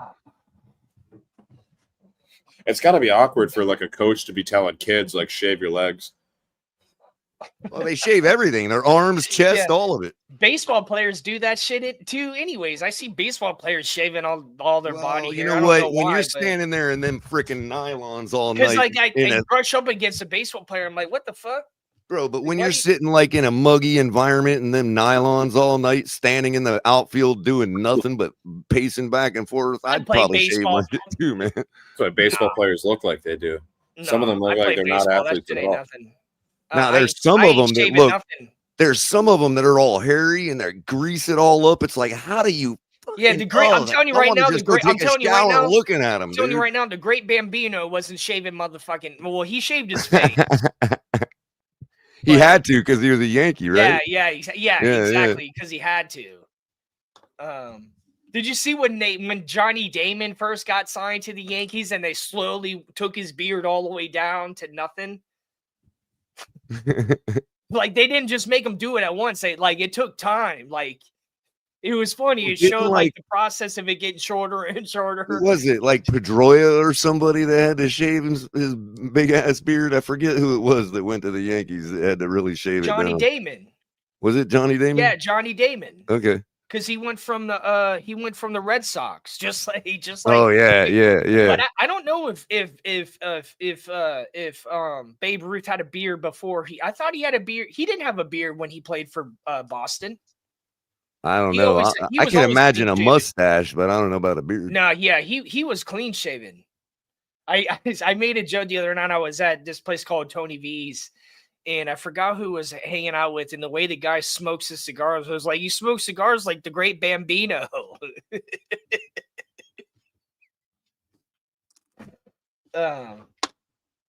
I do too. Hit that like button, everybody. I We've call been them going Buddha almost 2 bats. hours right now for y'all. I've been going almost 2 hours for y'all tonight. That's why I got started early, because I was like, I don't want to go 2 hours. Oh, and it's what's going 9:30. on with the game? Have you guys been Are the watching the Cowboys game? shit in the bed? Well, Let's see. It's 20. Oh, it's 27-10. They're shit in the bed. you know what's funny is like every told time I bet on players to do well or offenses to do well, they don't. You Or should teams ask to do well, Ali. they don't. Take whatever Ali Next does. year, I'm betting Ali against is the like Dolphins is like every that one game. lady in They're gonna win Congress. Ali is like Nancy Pelosi. out. Yeah, that's funny. No, I'm serious. He's like I Nancy was so Pelosi much better at betting last Bro, year on my That parlays. might get him up here, man. What? That might get him up here, bro. Did You know what I mean? you Like, just say Ali is like Nancy Pelosi? Because she's always doing stock trading. Like, she's made hundreds of millions of dollars. yeah, you know, Well, there's like yeah, an app because on she's a parlay. congresswoman. Well, because she's an insider, but Ali is like winning. Like the way he does shit, it's like he's an Oh, I know insider. he He has does been have an winning insider. lately, bro. He does have an insider. He must have secretly developed a system, and we don't Dude, know. he's always man. winning. Like, I might maybe- actually start getting into Maybe that. he has the app that follows I should Pelosi's just trades. invest in Ali. made That's one what like I that. should do. I should invest in Bingo. Ali. I don't want to invest in fantasy. I should invest in Ali. right, just give him your Give money and Ali stake the him. money. Right, stake him and be like, "Yo, I just want And 20%." that's my idea, y'all. Don't be trying to take my idea. That's my idea. Well, yeah, you can stake Because I'll Ali. be And executive producer of winning fucking. well, you money. can stake Ali, and I'll stake you. How's that? What am I, a fucking vampire? Because there ain't no other staking going on here. I promise you that, people. We got at stakes, stakeholders. We got stakeholders and stake grillers around here. I mean, fuck it. I don't know, man. It Yeah. seems like a good idea to me. That dude's always fucking posting what he wins. Let me get in on that shit. I don't know, but if any If of any you of y'all are good, hey, the just Dolphins, they'll just not start only winning. for Ali, if any of y'all are good at fucking sports betting, I'll throw in. Just hit me up. Talk 7. Find me. I'll invest. I'll do it. Because if you know how to win at that shit, I'm down. Well, I If know you how what to you're win. doing, if you know what you're doing, I know how to win. I know what I'm doing. That doesn't mean I do it. I Some people are just good at that shit. Did you know. guys see? I just don't have time to get into it. I just do too much. what's his And name? some people are just lucky too, bro. Did you guys see Jaden Daniels' arm? Yeah, Yeah, that's what I was crazy. talking about earlier, man. That shit was Oh my crazy. God. So it was someone said on here earlier, it might have even been Sunny, that it was just a dislocation. It was Nomi, but I'm not. I I had heard that too. Like somebody said, oh, it'll be about 4 weeks because it was just a dislocation, which is usually pop it back in. It's good and it's tears up the tendons and all that. That shit was the opposite direction. But if they put like a brace on his arm, it's not on his throwing arm. He could be back. Gosh, man, The football. question is, with their record the way it is, do you want him to be back this year? Well, they shouldn't have had him out there in the first place the way the game was going at the end of it. But, yeah. I mean, it's not like I didn't see that. I actually started rewatching the game again. Hey, have you noticed that all 22, does it not have any volume on yours? no, don't. What is up with that? I don't know. Because I started watching all 22 and I'm like, it's quiet. I can't watch. Well, you can watch the they have the all 22 and then they have the actual condensed broadcast and the regular broadcast you can watch as well. Yeah, I watched the regular broadcast. Right. It should be. It should the have all sound. 22 is cool because it shows all the different Right. angles and stuff. Right. But it's like watching a silent movie. It's like watching a Charlie Chaplin movie. it's like eerie quiet though. It's like eerie quiet.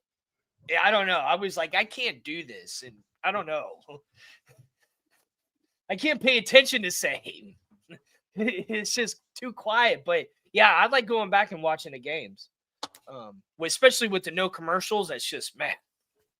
Because you don't even like, even without watching the condensed game, it still goes. It's only like maybe a hour and a half Right. to Right. watch the whole game.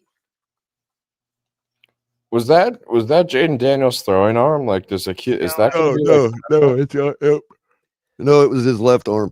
But if that was his Joe- throwing arm though, would that be like a permanent QB injury? probably Dude. that would have, yeah, Yeah, he man, would have never been the same. Yeah, That's crazy to think about. But Joe, that shit was insane. when he went down, like at first he was holding his leg like it was an ACL. I'm like, oh, he's done. Yeah. Then they went and showed the replay, and I'm looking at his knee to catch the ACL, and his arm happened to be right next to his knee going down, and it's like you're looking at the knee to see where he stretched his ACL, and you see the arm, the elbow just buckle, and it's like, oh, brutal. Brutal, man. Yeah, now they had missed Daniels for what? How many games this year? Well, He's already missed a bunch of games. Mm-hmm. It's Yeah, crazy. That was his first game back. Yeah. Well, That's what I thought. I thought, yeah, that's what I was thinking. He's been out. He just missed one, right? He missed the Chief. Was it Chiefs? Yeah, he missed the Chiefs game, but he played in the Cowboys game. I think that's when he went down.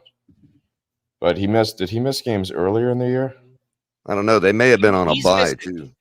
I could look at their stats. I could see his games played. 6. Yeah, so he's played in 6 games. And the other 5, I think Marcus Mariota probably won one of them? Because they have 3 wins. Is the Chargers? Keller, what system do you play? Daniels played. That was a win. What do you mean? Madden. I don't. I haven't played Madden in years. Oh, okay. I can't really play it anymore. My hands are all messed up. But Mariota's. But I used to play on a PC. Oh, wow. Okay. Mariota's probably like 1-3 in his games this year, or 1-4, something like that. Do you think they'd be like frantically shopping for a QB? I don't know, but I do. That injury. I don't think anybody's calling for Tua right now, but I do think that they know who will. Like, I think they have a good idea who would. Yeah. We could be sitting on Christmas Saints? Eve right now. The Saints, You know? the Raiders. I'm just saying, like the We haven't Redskins forgotten the are losses when Tua didn't play. The Jets. But all you're doing is feeding into the same argument. How do we know it's the team if the quarterback play was bad? Whether Tua's in or whether his backups are in. Your point still doesn't make sense. All you're telling me is we had 3 bad quarterbacks. What don't you understand about that? I mean, what don't people understand about that?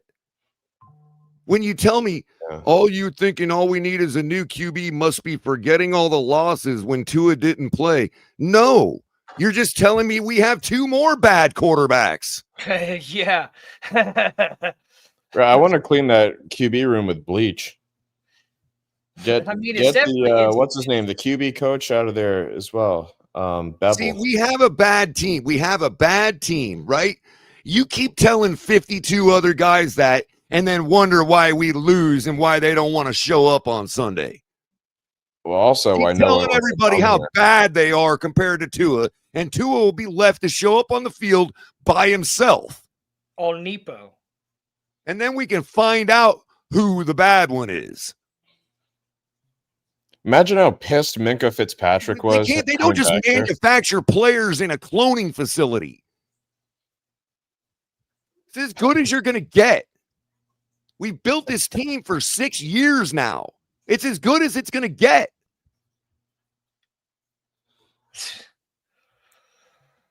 Color, imagine being Minka Fitzpatrick and you're loving where you are in Pittsburgh. You're finally getting kind of some some play like you want to play, even though your stats haven't been up there, and you find out you're traded back to Miami, and it's Every Miami with QB still with needs an Tua. O-line.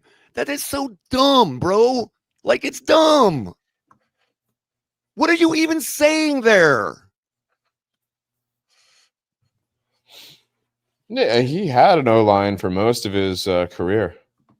Well, I mean, hold on, but if he can't see over the O-line, how bad can the O-line truly We be? have an average O-line. And we have an average I don't defense. think we have that bad. We've been giving up the same 21 points per game for 6 straight seasons. I would think that if we truly did have a bad O-line, Tua would say something about the O-line besides I can't see over them. You want to see a bad defense? Look at Cincy. Yeah. I mean, our defense could definitely. Their offense consistently puts up 40 burgers and they lose games. I know. Yeah. I think we have an average defense with a tackling problem. Yeah. We definitely do have a physicality tackling problem. Yeah, we definitely do. We haven't beaten a single good team They're honestly putting up 40 in the last burgers 5 and years. losing. That's crazy to put up 40 points and still lose. That's how are you supposed to win if your offense can score 40 points and you still lose? How you can't blame any of that on the offense. You can't at all, not even remotely. I think even to get 30 points. I think the problem real quick. Everyone is overhyped. I'm sorry, Joe. Real quick, bat out of hell. I do agree with you, but what I'm telling you is what you're saying is a bunch of truisms. We know the offensive line has problems.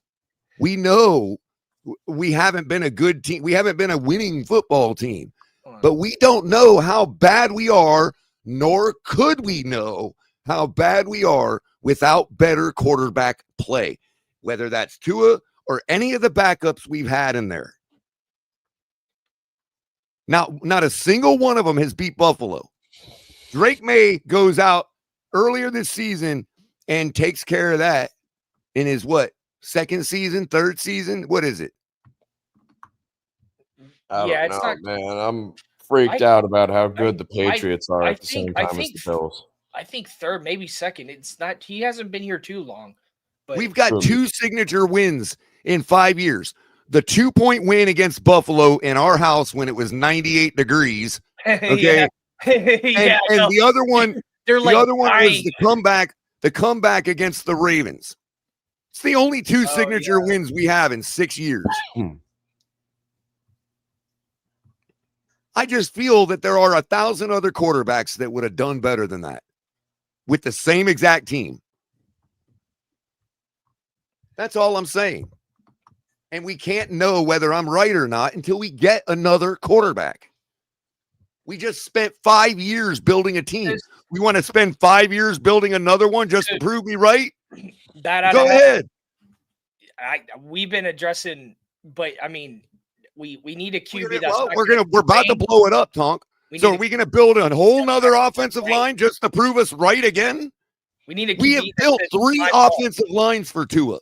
So I'm done with we have a bad offensive line bullshit. Yeah, I'm done with it too.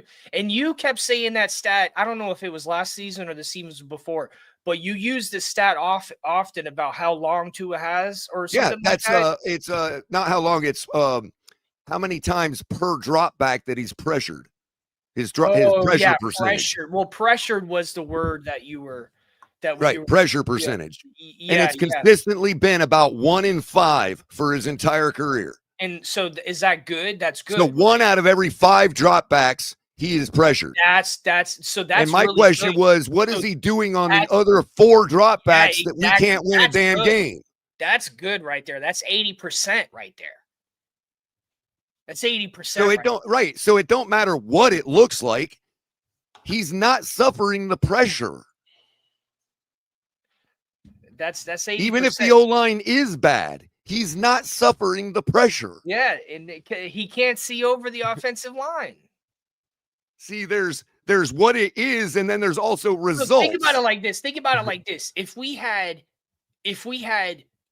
Peyton Manning or Tom Brady or Aaron He's Rodgers not on this cracked team, that much, is he? how do you think we would do if we had one of those 3 players on our team? How do you think we would do? We Well, would do I can answer fucking that question phenomenal. Right. I can answer the question by looking right at the hat on top of your head. What? Because Baker that Mayfield? team was garbage, bro. Yeah. Godwin was injured. Evans was hardly ever catching the ball.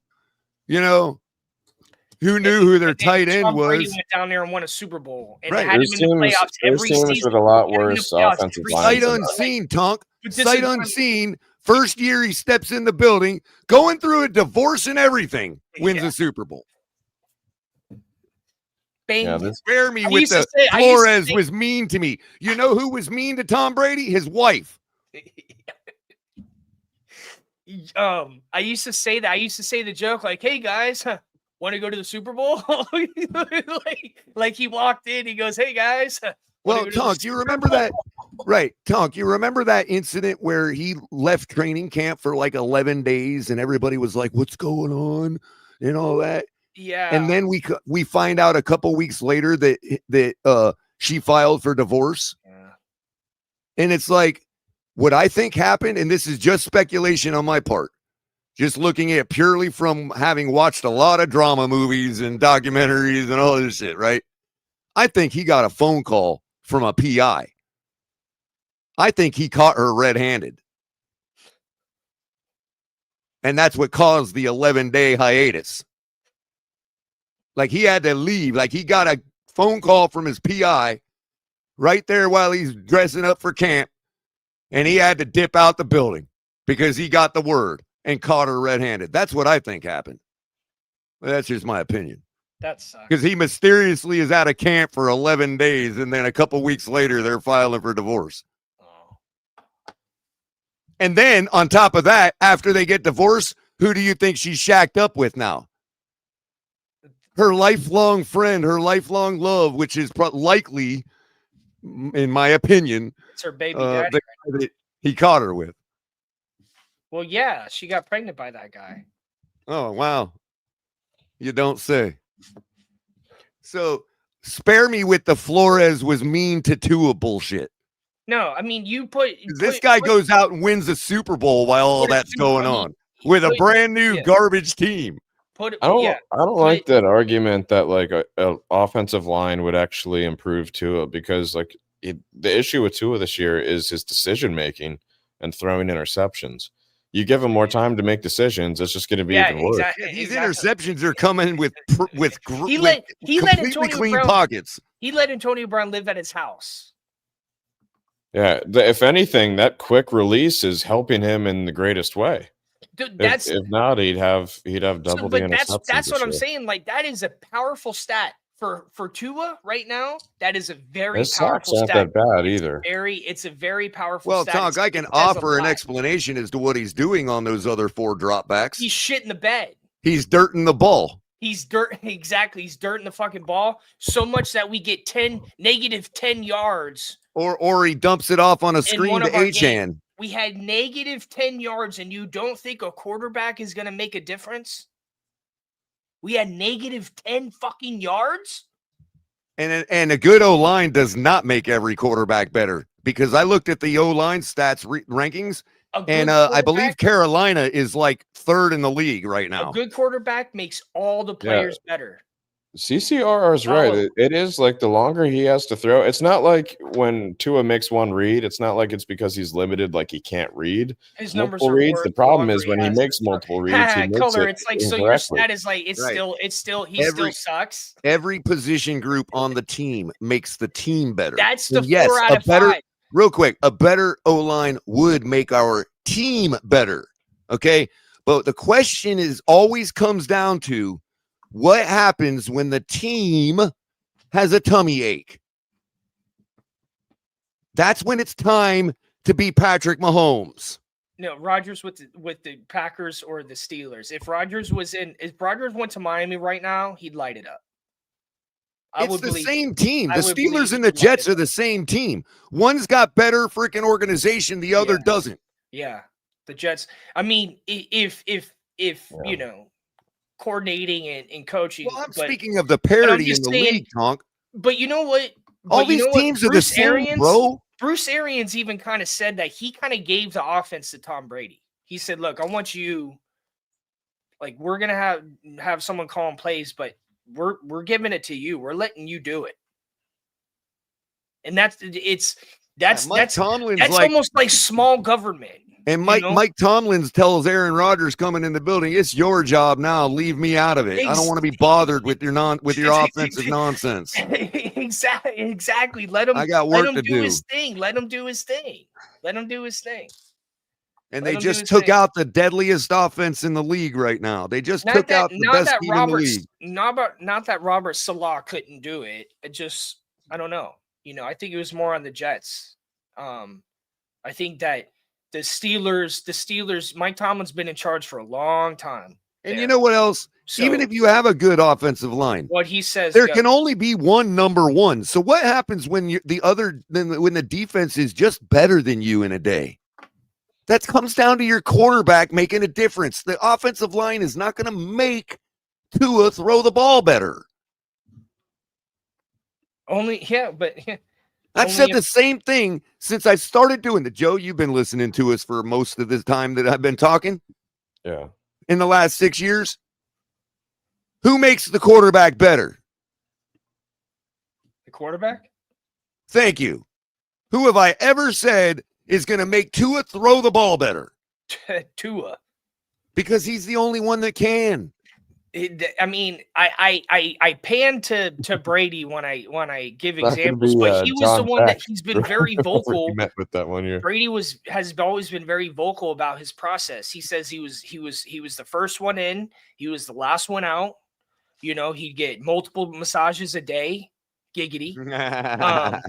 But he was always willing to put in that extra work, and that's what it takes. I mean, that's what it takes. That's just what it takes. You have to constantly give it your all, especially if you're being paid so much money, man. Tonk, who was your greatest quarterback? And take less money. Check this out, Tonk. The greatest quarterback of all time, right? This is a guy that you would never even question that he doesn't know every square inch geometrically of a football. Yeah. And the physics involved in what happens when he throws and all that. You would never even question his acumen in that, right? But the greatest quarterback of all time told the public recently that he was in his 17th season when he hired a golf coach to teach him about the importance of hip rotation in throwing a football. Oh, okay.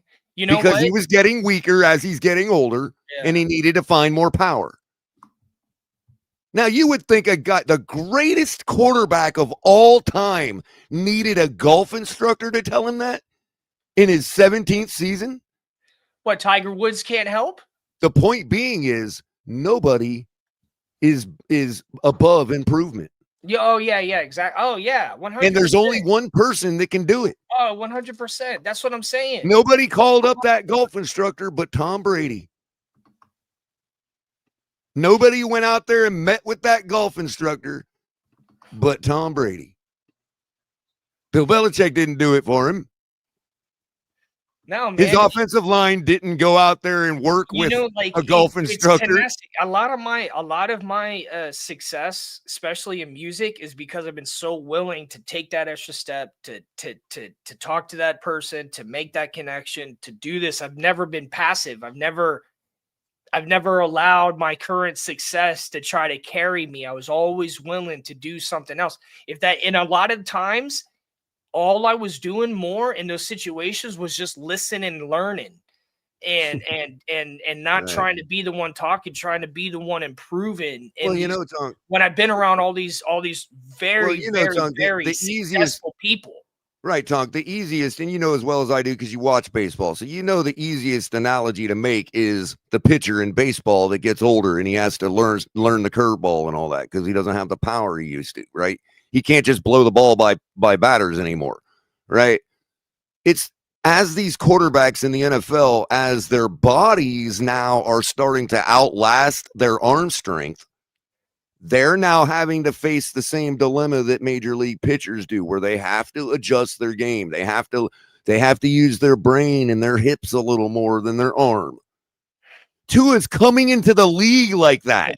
Here we go. Hold on. Tua came into the league like that. Yes. He said, Spare me. Look. Yo, we got a Tua near in the building tonight, ladies and gentlemen. Back to the hell. Hey, I got no issue with it. If you're a Tua near, I'm not mad at you. Oh, that is true, bad hell. That is doesn't like Tua nears, but we welcome everybody here. But I don't care. Of course. But that is a widely reported stat. That's not just off the cuff. That's a real stat. It's been widely reported over and over again. I'm not sure how to do all that. You're just going to have to come over to YouTube and subscribe to our channel and hit the notification bell. That's what you're going to have to do. If you want, bring on over here to YouTube and let me see on a couple episodes before I bring you on, because we had some troublemakers last episode, so I gotta be careful. But if you keep coming through, I'll let you slide. I'll let you slide.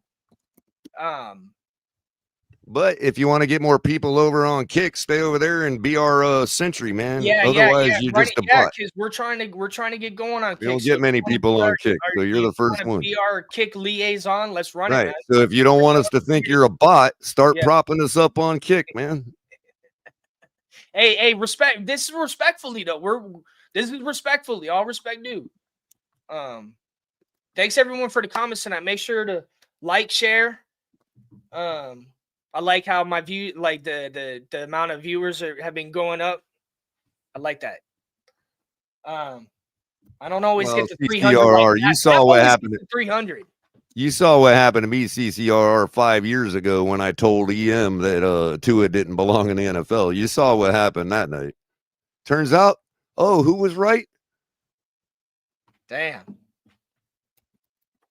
I mean, I think he deserves to be a backup. Or maybe a starter for like a seriously losing team. Yeah, like Marcus Mariota. Yes. He's definitely a Marcus Mariota. But everybody wants to see that as an insult to compare him to Marcus Mariota. No.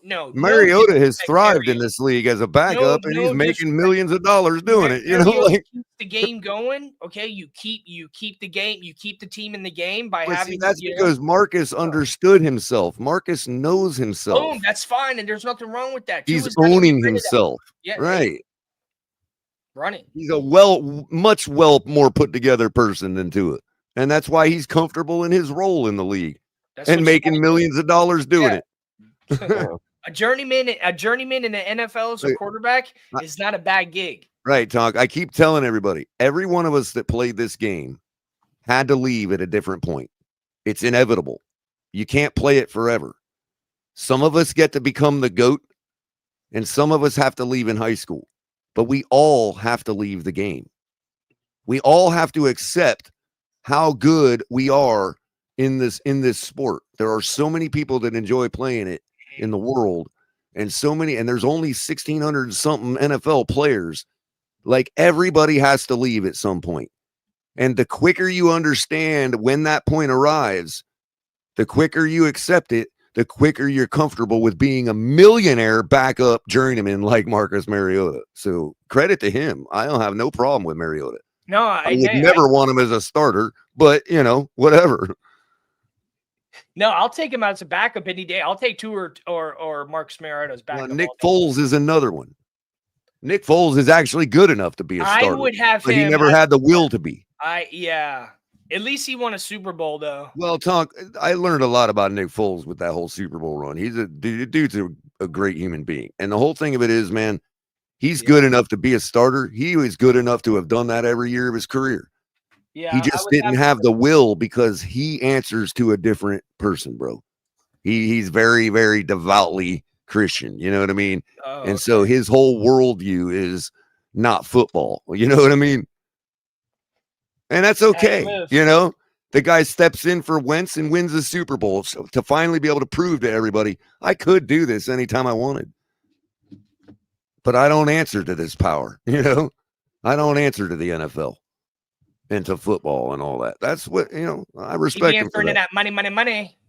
He be Yeah, answering exactly. the phone. And he's still a millionaire. Who's going to knock a millionaire, right? He be We answering all that have to ring. leave at some point. He be getting that ring. Even the Be like, guys like hello. even the guys I have mad respect for, like Doc Brown, you know, played for the Oilers, exited the NFL pretty early in his life. But you know what? He got to a point like none of us got to. Like, we all have to leave at some point, and we all leave at a different point. Now, I would have been grateful in life. I would have been a winner at life if I would have even just scored an NFL contract. That's winning at life already. That's crazy winning at life. Oh shit, cat.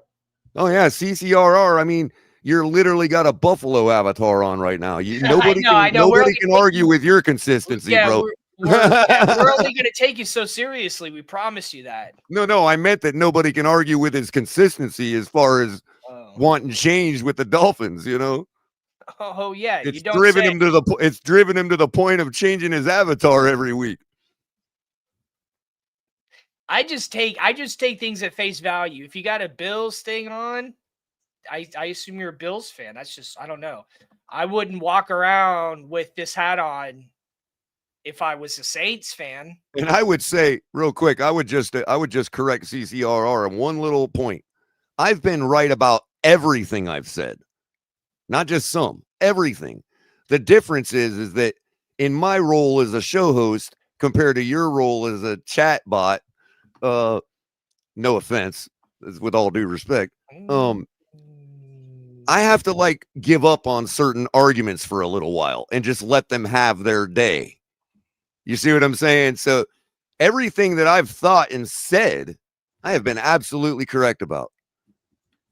Now, I would say that I haven't sat here and, you know, kept going on different points because I'm not an audience member. I'm a show host, and in that role, I have to kind of keep things moving week over week, where it's like, hey, it's game time. Tua's still the quarterback. What am I going to do? You know what I mean? I got to it's like saving face, you know what I mean? Or like putting on a not a show, but like I'll be right back. Like putting on my best face for guys like you. You know what I mean? Like I'm taking those arrows for you because I know you want to root for the team. I know you love your Dolphins, but you don't want to root for this nonsense. So I played that role for you. You know what I mean? So I'm able to compartmentalize the nonsense from the two in ears, let them have their little arguments for a minute. And then on days like and nights like tonight, you and I agree who knew what the hell was up this whole time. And you're definitely one of them.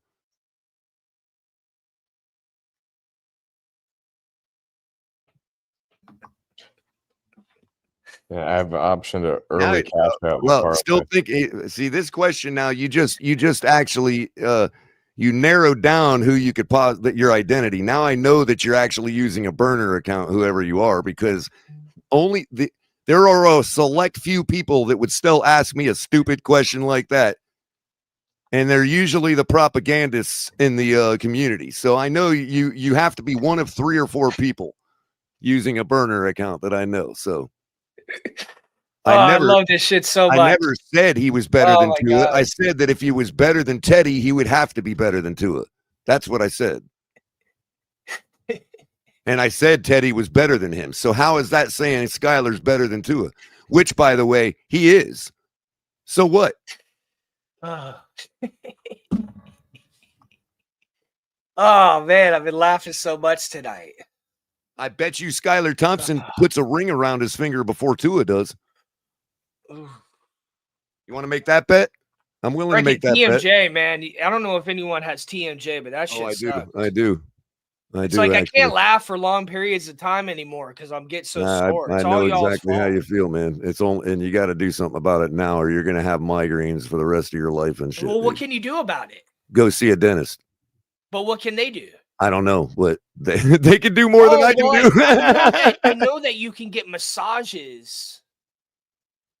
Like deep. I'm not sure if there's a treatment or a remedy, but You guys think Dak will get Temporomandibular joint malfunction is what TMJ stands for. think the Cowboys are going to get the ball back? What's this? It's 27-7. Yeah, so I'll put 50 on it right now. Bat You're out not of going help. to score 10. I'll put 50 on it. Bat out of they help. still, Skylar Thompson puts on a Super Bowl ring before two of those. If neither one of them does, it's a wash. Well, even as a you're saying as like a bench player, Yeah, he'd still get puts it. on a Super Bowl ring before Tua does. Yeah. However, that's got to come, even as a coach. They're playing left bench. So Tonk, I need 50 yards from Dak is what I was getting at. I don't think they're going to get the 10 points. But if he gets 50 yards, I get $91. But it's giving me an early cash out option. I know of another former Dolphins quarterback that put on a ring before Tua, Chad Henne.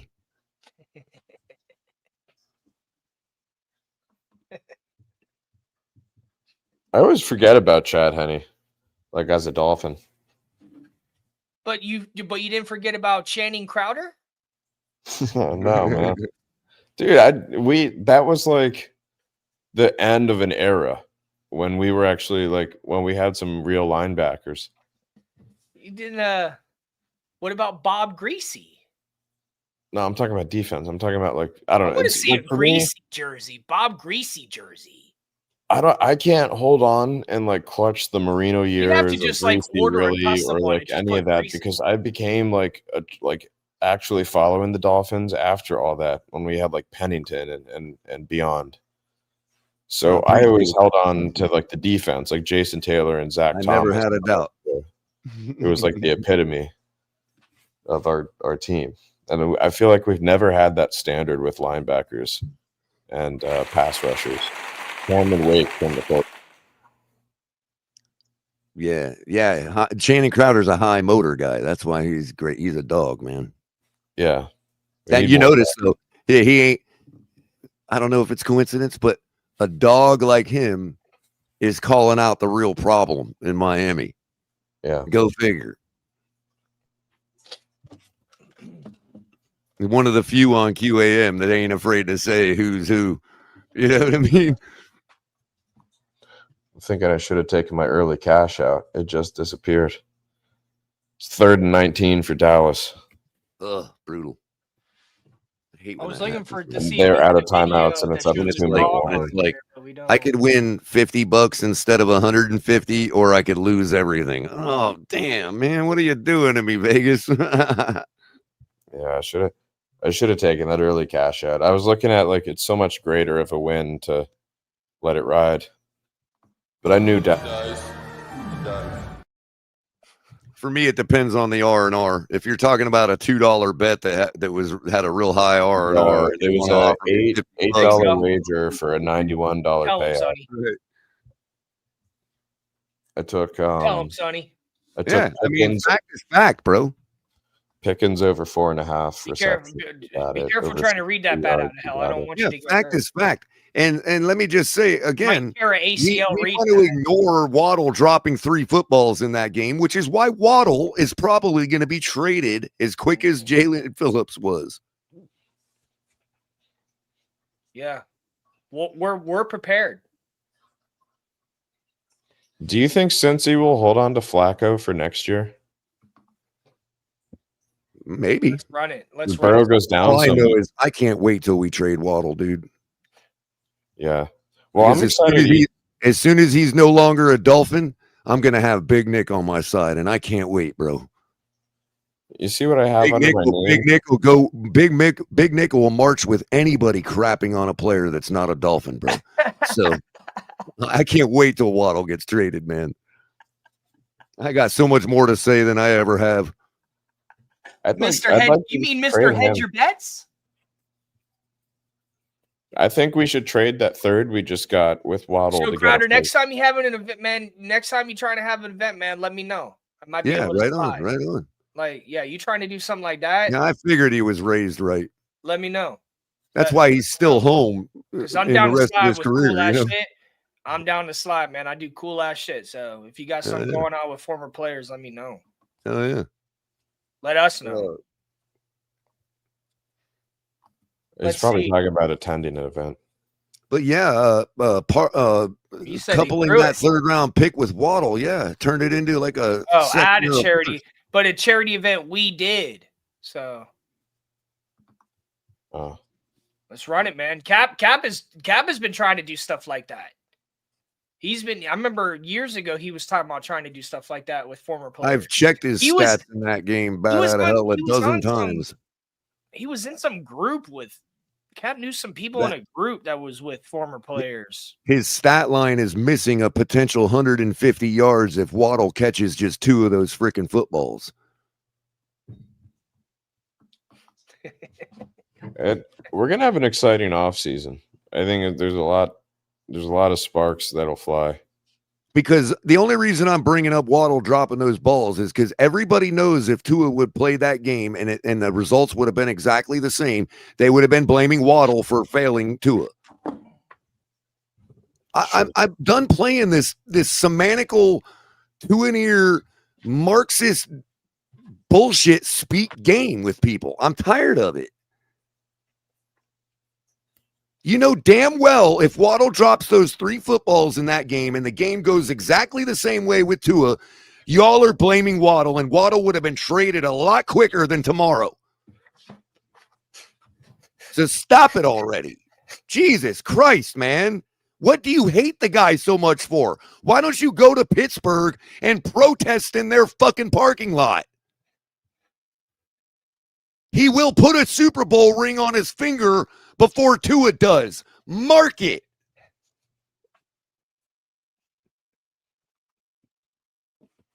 I think Bat Out of Hell is the one that stabbed Skylar in Ireland. She's like Nancy Kerrigan. He's like Nancy Kerrigan. You know how No, I know no. you would have been blaming Was it Waddle? Nancy Kerrigan? No, it was You know- Tanya Hardy. Yeah, Hardy. Tanya was the culprit, yeah. But do you know how I know that they would have blamed Waddle if that was Tua playing that game? Because they have blamed Waddle since then for dropping Tua's footballs. That's how I know. I'm not just making it up. I'm not just guessing. Y'all have blamed Waddle for dropping passes. With good reason, but that's beside the point. Point is, it's only good reason if Tua threw the ball. Skylar throws it, perfect dime in his hands. He drops it 3 times in a game, and you're telling me that Skylar's trash. You're exposing yourself. You're exposing either your lack of knowledge, exposing the fact that you're doing it on purpose. Okay, that it's propagandistic.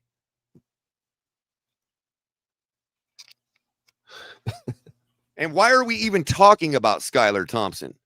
He was gone last year. And we're still 2-7. And not a single backup has played this year. Except cleanup duty.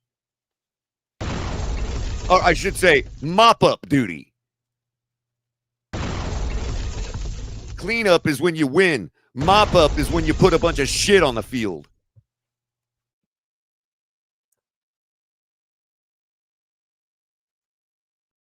Talk with the sound effects. Bringing the noise, baby. I'm bringing the noise. Just fail to see how any of this serves you by saying Skylar's trash. If I said it right now, if I agreed with you, yeah, Skylar's trash, does that change anything? Does it really change anything? Waddle is still a wide receiver 3 with anybody but the Arizona Cardinals. It's all good, dude. But I'm saying we down. We professional.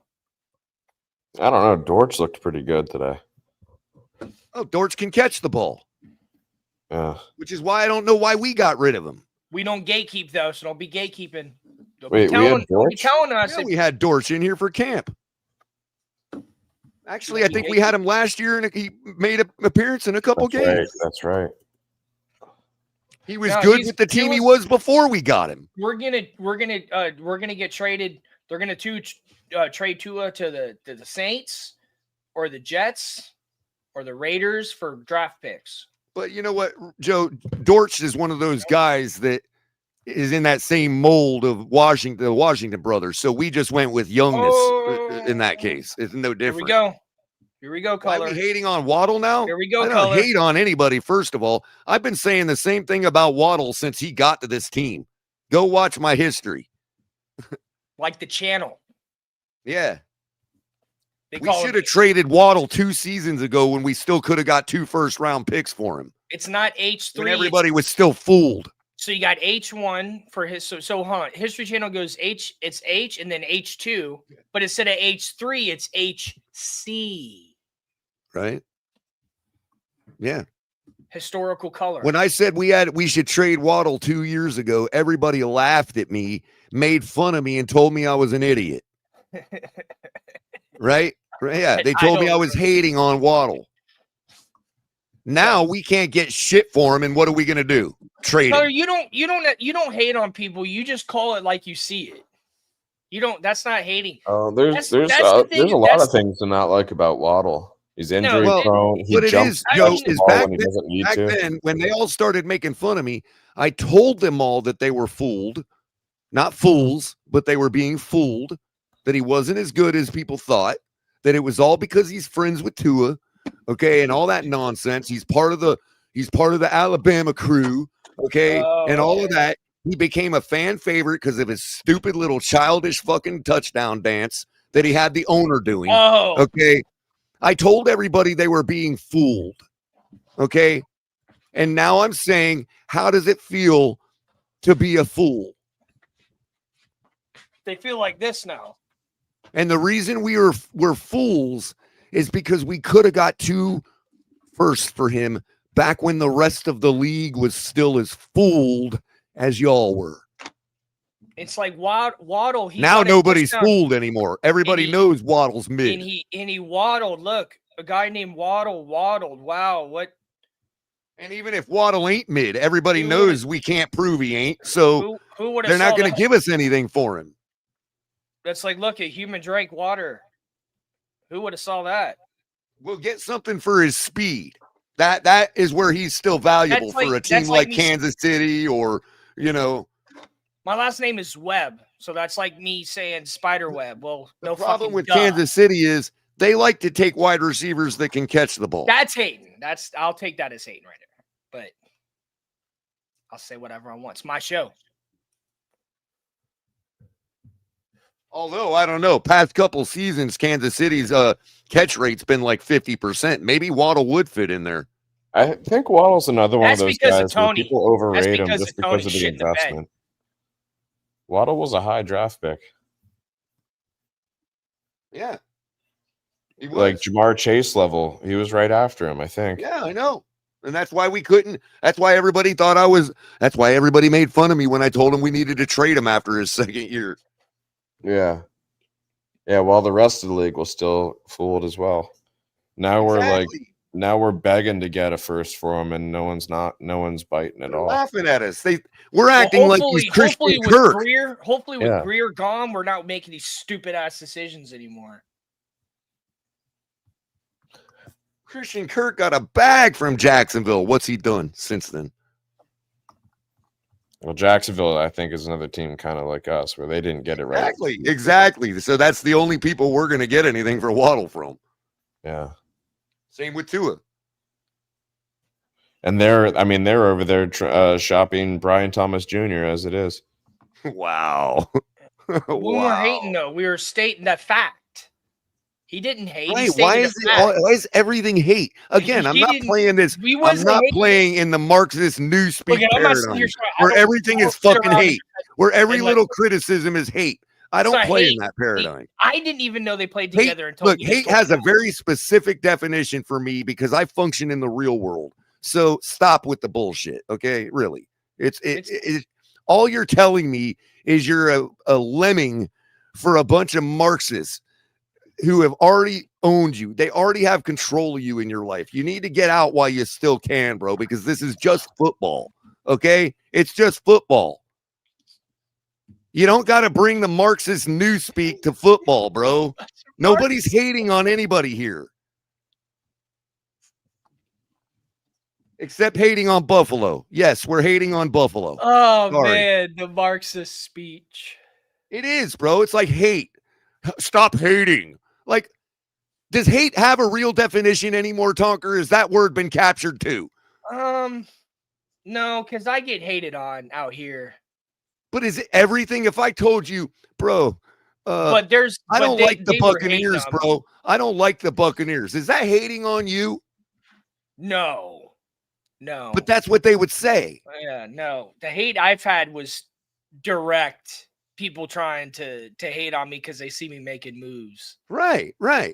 Hate has a very specific definition for Color's you. not hating that dude because he went to Alabama. He's calling it that he was part of a. See, here we go.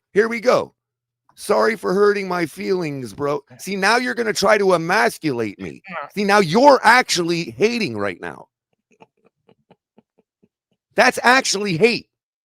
And you all expose yourselves every time with your stupid little Marx speak and how you convince everybody that you think that you love everybody. Oh, you want everybody except anybody that fucking you don't like, anybody that disagrees with you, or anybody that falls under the definition of your new definition of hater.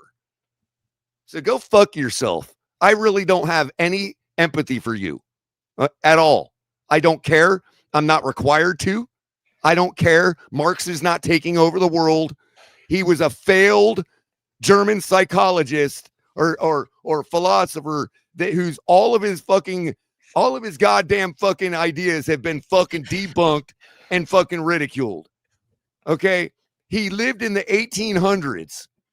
And y'all are talking about our Constitution is antiquated, and you're taking your marching orders from a fucking old German philosopher? A German? Do you know what happened in Germany after Marx died? Oh,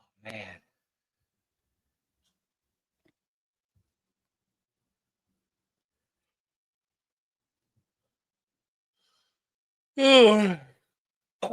I'm getting It's tired. amazing how they call everybody a racist based on the teachings of an old German white dude. It's amazing to me. Hegel's even worse. Hegel's where Marx got it all from. And Rousseau. These are all fucking German philosophers. And they're telling everybody this is where everybody gets their marching orders from to call everybody a racist and a sexist and a transphobe. An old German white dude. Spare me. I'm an American. And that's all I am. And if you don't like it, go fuck yourself.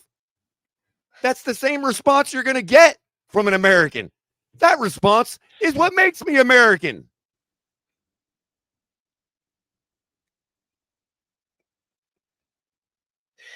In case you didn't notice, this country was founded by a bunch of people that stuck up their middle finger to a king and said, go fuck yourself.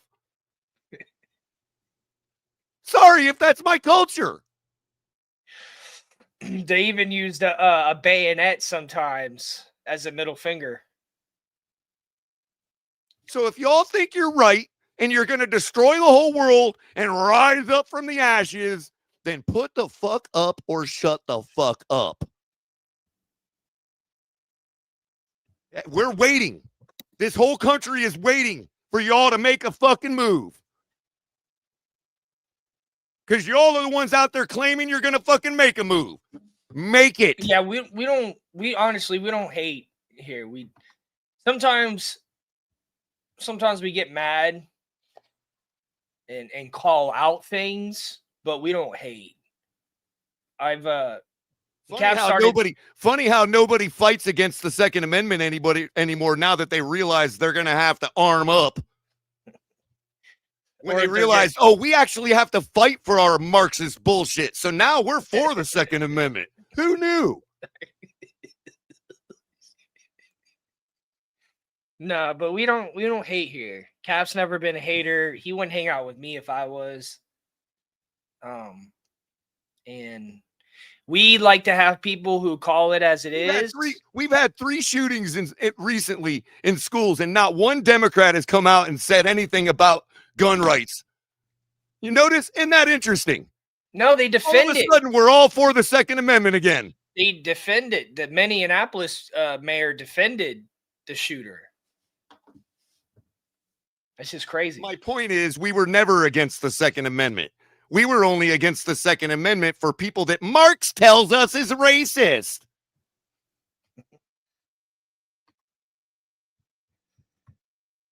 All right. I'm getting tired. Sorry, Tonk, I didn't mean to derail your show with politics, but hey, TMI, bro. You know what I mean? Too much independence. Exactly. Too much independent thought. Yeah, too much independent thought. There we go. Hit that like button, everybody. We'll be back sometime this week. I don't know if I'll be able to have a show this weekend, maybe, but probably maybe have show Thursday. I don't know. Depends how busy I am this week. I'm gonna have a super busy day tomorrow. I might. I don't know. I like jumping on here now that I can run controls and stuff. I'm having a lot of fun with it.